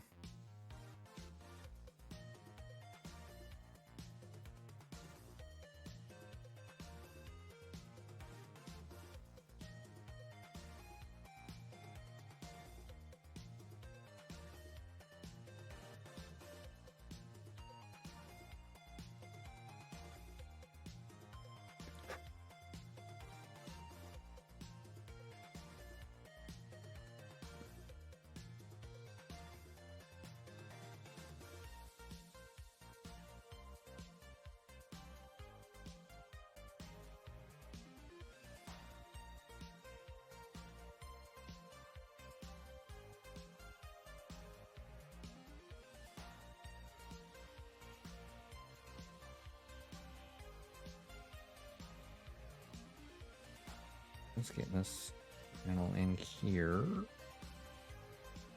Oh yeah, from that angle it's a lot easier. Alright, last panel.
This thing? That's a turbo laser tower. Yeah, so basically a turret trying to shoot this down.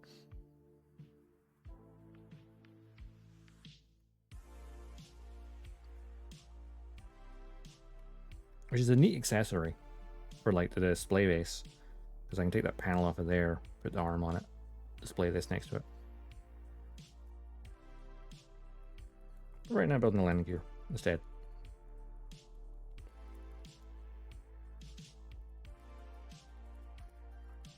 Oh, left to build an A-Wing model. See, the English language about using the same words for different meanings. Totally not confusing, right?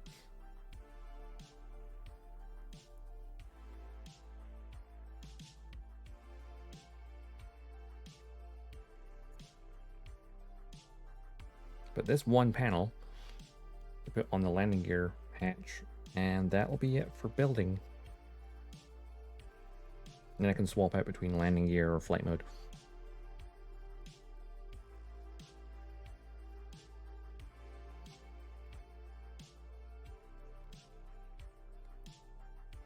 But I'll want to take it back apart at some point in the future to then do a full paint job. Because while it does come with stickers and war slides, you have options to do the other panels and stuff, the markings.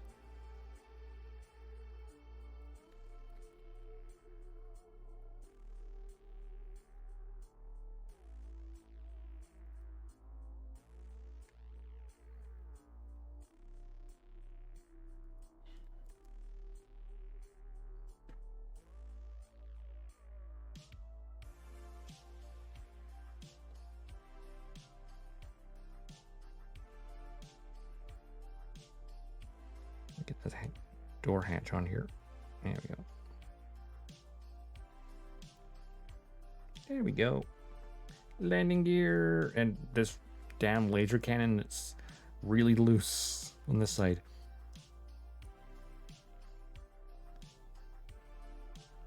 Hmm.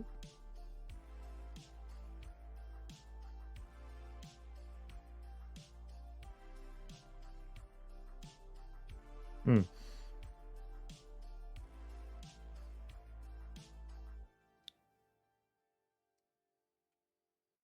It's the classic thing of like asking a question and like what is left to build versus what is the left thing. English is fun, right? There we go. A-Wing. With one laser cannon that's a bit wonky.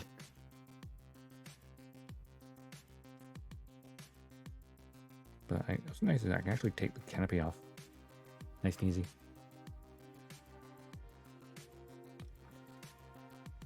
Sure got that back on, Crow. Yeah. I got all the landing gear, so I can take the landing gear back off, which looks really plain looking with just the same color as this. It's funny how this has a separate panel. And then, but that panel there is actually attached to this. It's the same piece. It's funny how like they could have that separate panel, but then have some of the gray panels it's meant to have. Like at the water decals, yeah. There's a bunch of like gray bits for like around here and on the tails. I'll paint those. It's definite. No, what will happen is when I get around to painting it, there'll be paint on it, and that will stiffen it up a bit.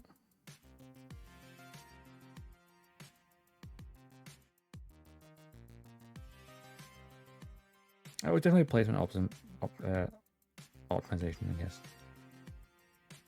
But I want to give it a full paint job because even like the engines, there's no color in there at all. Well, apart from that tiny little bit of black you can see in between the engines. They're like tiny little rubberish pipes. But there should be like yellowish orange hue on the inside of these. It's part of the engine glow. But yeah. Even when it's just sitting there, it looks like it's going fast. It's great. You know, here's a wee ground crew cut out for fun.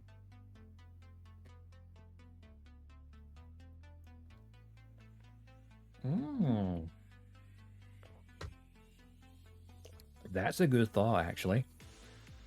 Wireless LEDs. Because there is actually clear parts in there. You can probably see the way the light reflects it differently. So in the engine, there is light, clear parts. You could definitely potentially put an LED in there. I was saying to Captain Hurricane when he was here earlier, like, these engines, because of the way they're built, you could very easily modify them to put a light in there. But powering it would be the tricky part. But yeah, that could potentially work. That was something to look into. What's funny is I know the B-Wing, which I also have, on the box mentions it, it's compatible, but does not include an LED unit. So one of those Bandai LED units that can go in a Gundam's head, or like the GN drives of like the XE and stuff, they work with the B-Wing because its engine section's large enough.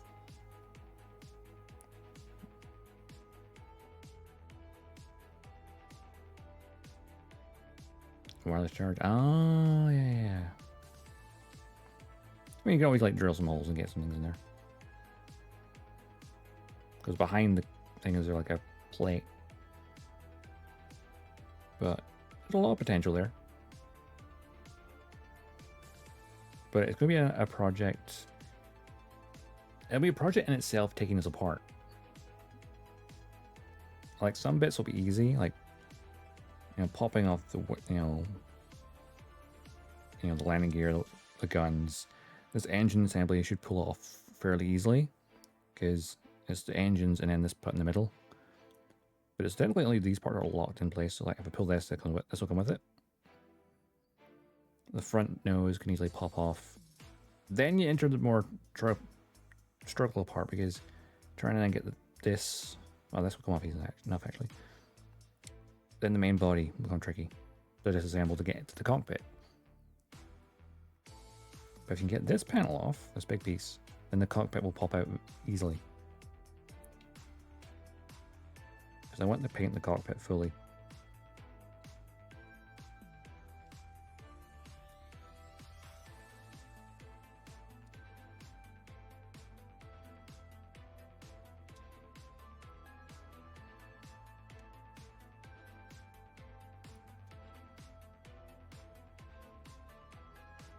And of course, has all Star Wars kit, all Star Wars models. They need to be dirty.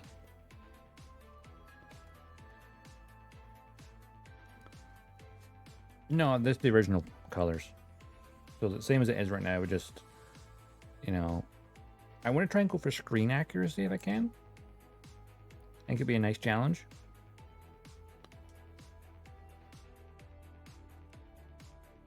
To try and like get as close to the one on screen.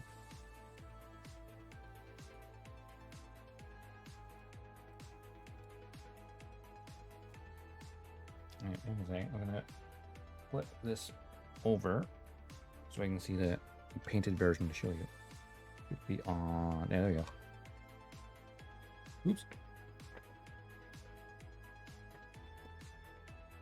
There we go. There's the front. Should look like this eventually.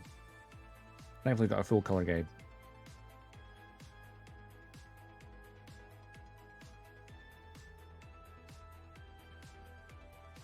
There's one of the things. Well, it's like there is stickers, or on the tips of the guns because they meant to be this red as well. And like also, there's a couple gray bits in the wings, the tail fins. Inside of the concussion missile launcher should be black. Which, that's easy enough. That could be more shading, I guess. The landing gear should look grubby. And of course, you have that yellowish orange glow inside the engines. And there is markings for the inside the cockpit, but I did not use them. Oh, it's behind this right now. Maybe I should position it different somewhere else. Oh yeah, paneling. Or even like on something like this, sometimes because like there's lots of bits of rust in that as well. Because the thing about Star Wars is always meant to be feels like a lived-in universe. But Star Trek's nice and clean. This is meant to feel lived in. Because you know, in the Star Wars universe, they've kind of stagnated technology-wise. So technology is very slow. But no, I want it to look as good as this. That's the angle. That is the angle anyway.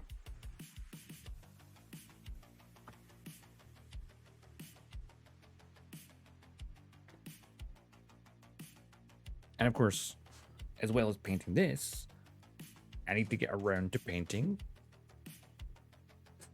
this, the X-Wing, which, you know, we built last year and never didn't paint. It's sibling. It's like the A-Wing's technically smaller in terms of the shorter and not as wide. It's more compact.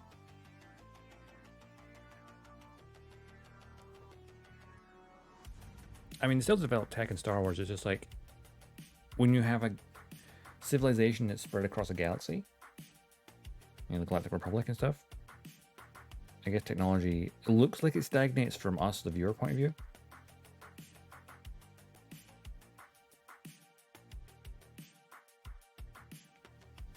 But it's still advancing. Just, you know, slowly.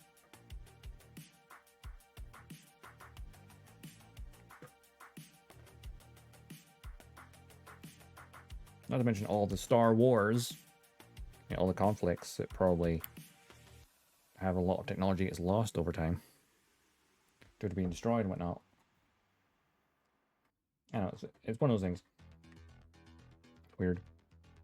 Anyway.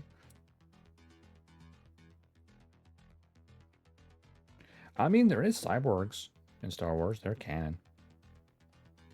Fennec Shand in Book of Boba Fett, she's a cyborg technically.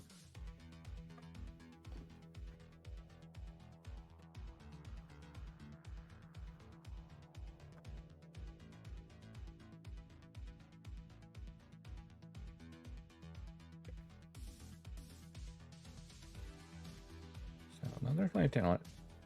It's just like one of the things that it's like stagnated for storytelling purposes.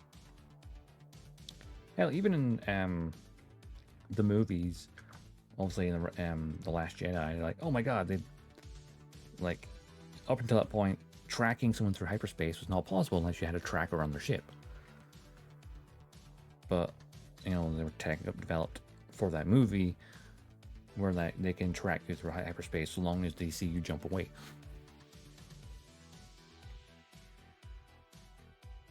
So like active tracking.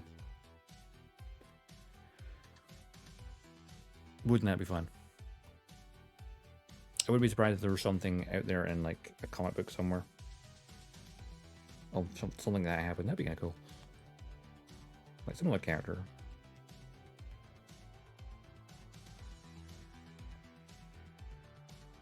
Right.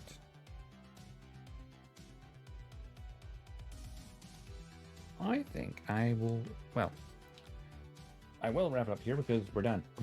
we built it. We have built the A-Wing.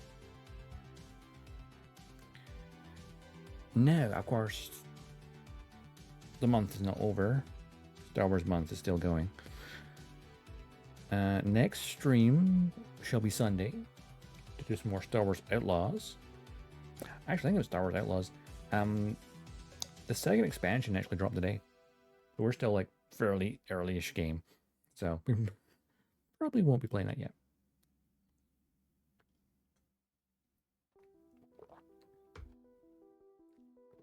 B-Wing build, maybe. Or the Y-Wing. Or maybe a TIE Fighter. For a little bit something different.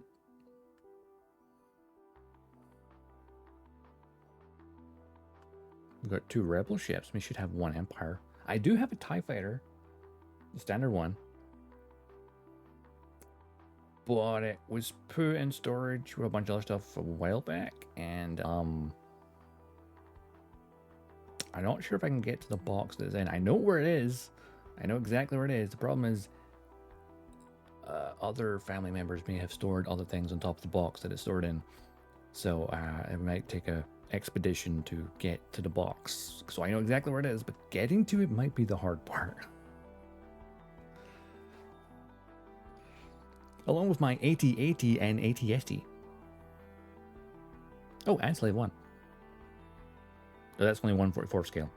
So, you know, designed to be in scale with this. Ooh, this actually fits the scale of the tower really well.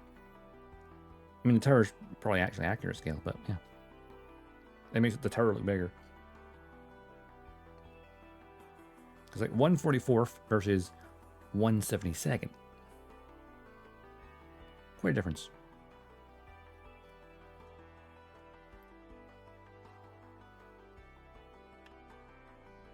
And if you want to go really out there, I happen to know the Super Star Destroyer is 1 to 100,000 scale. So this is 100,000 times smaller than the real thing.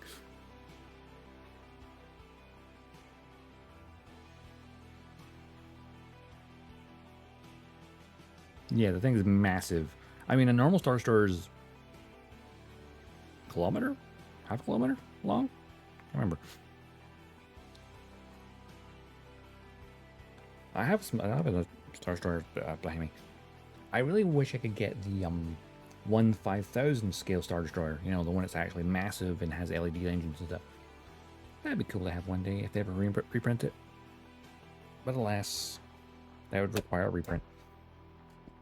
And then it'd be expensive.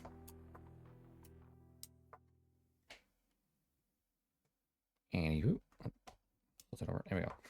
Right. Hang on. Box over there. Let's get my mouse easier. Righty then. No, I don't think so. He's a Jedi. He's not sneaky. Not that sneaky. All right. Oh yeah. I'll get a schedule out later, but next stream Sunday, Star Wars Outlaws.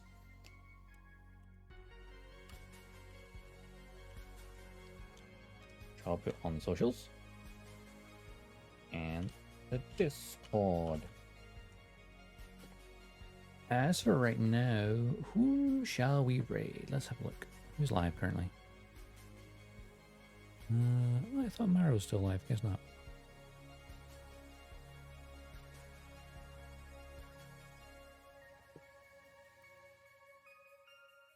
I mean, Rebel Alliance, they can't exactly afford the fancy stuff. It's like how R2-D2 in the prequels has, you know, thruster jets that he then does not have in the original films because they're poor at that point. Manage models. Let's see who's building stuff. Also check the score as well.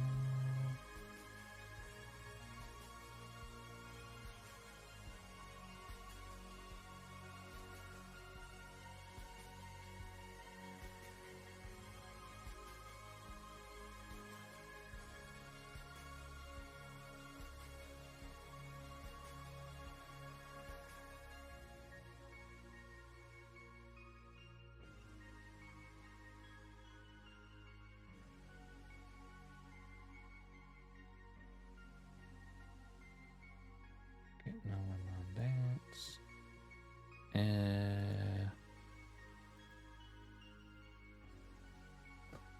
Rocket the Puncher. That's what you need. So anyone doing Star Wars kits? That'd be interesting.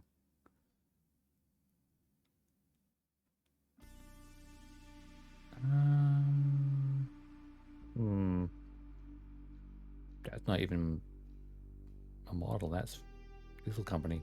That person's playing. Okay. Always a problem with being a daytime streamer.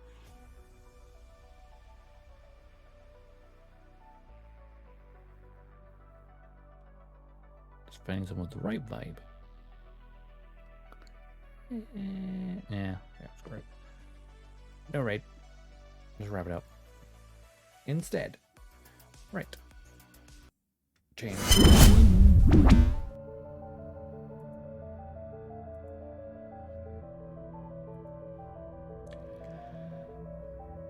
Alright then. A-Wing done. But May, this is the May, not done yet. 5 p.m. for you? Yeah, like 1 p.m. for me I start. Which of course is like middle of the day if you're, or early, in the morning if you're in North America.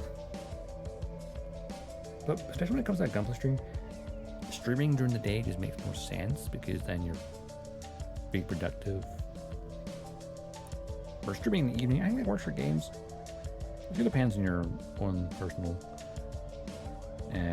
tastes, preferences.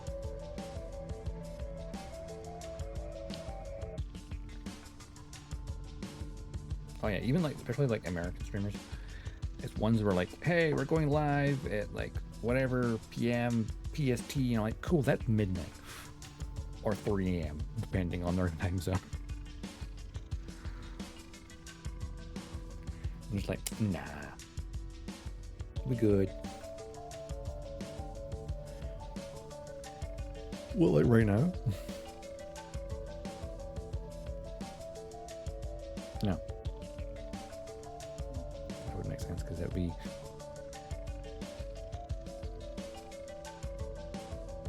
Because if you said it starts at 5, then it's only been 4 hours. 10 nearly. I do math. Yep. Anyway, I'll wrap it up here. I'll be back on Sunday for Star Wars Outlaws, and then also continue our Sith on SWTOR, and then start another Star Wars kit. Yeah, schedule will be up tomorrow slash today slash tomorrow, one of the two. Anyway, I'm stop rambling. Enjoy the rest of your day. Have a good day. Have a good day. Have a good night. Have a good week. And I'll see you around the cosmos. Dodgestar, signing off.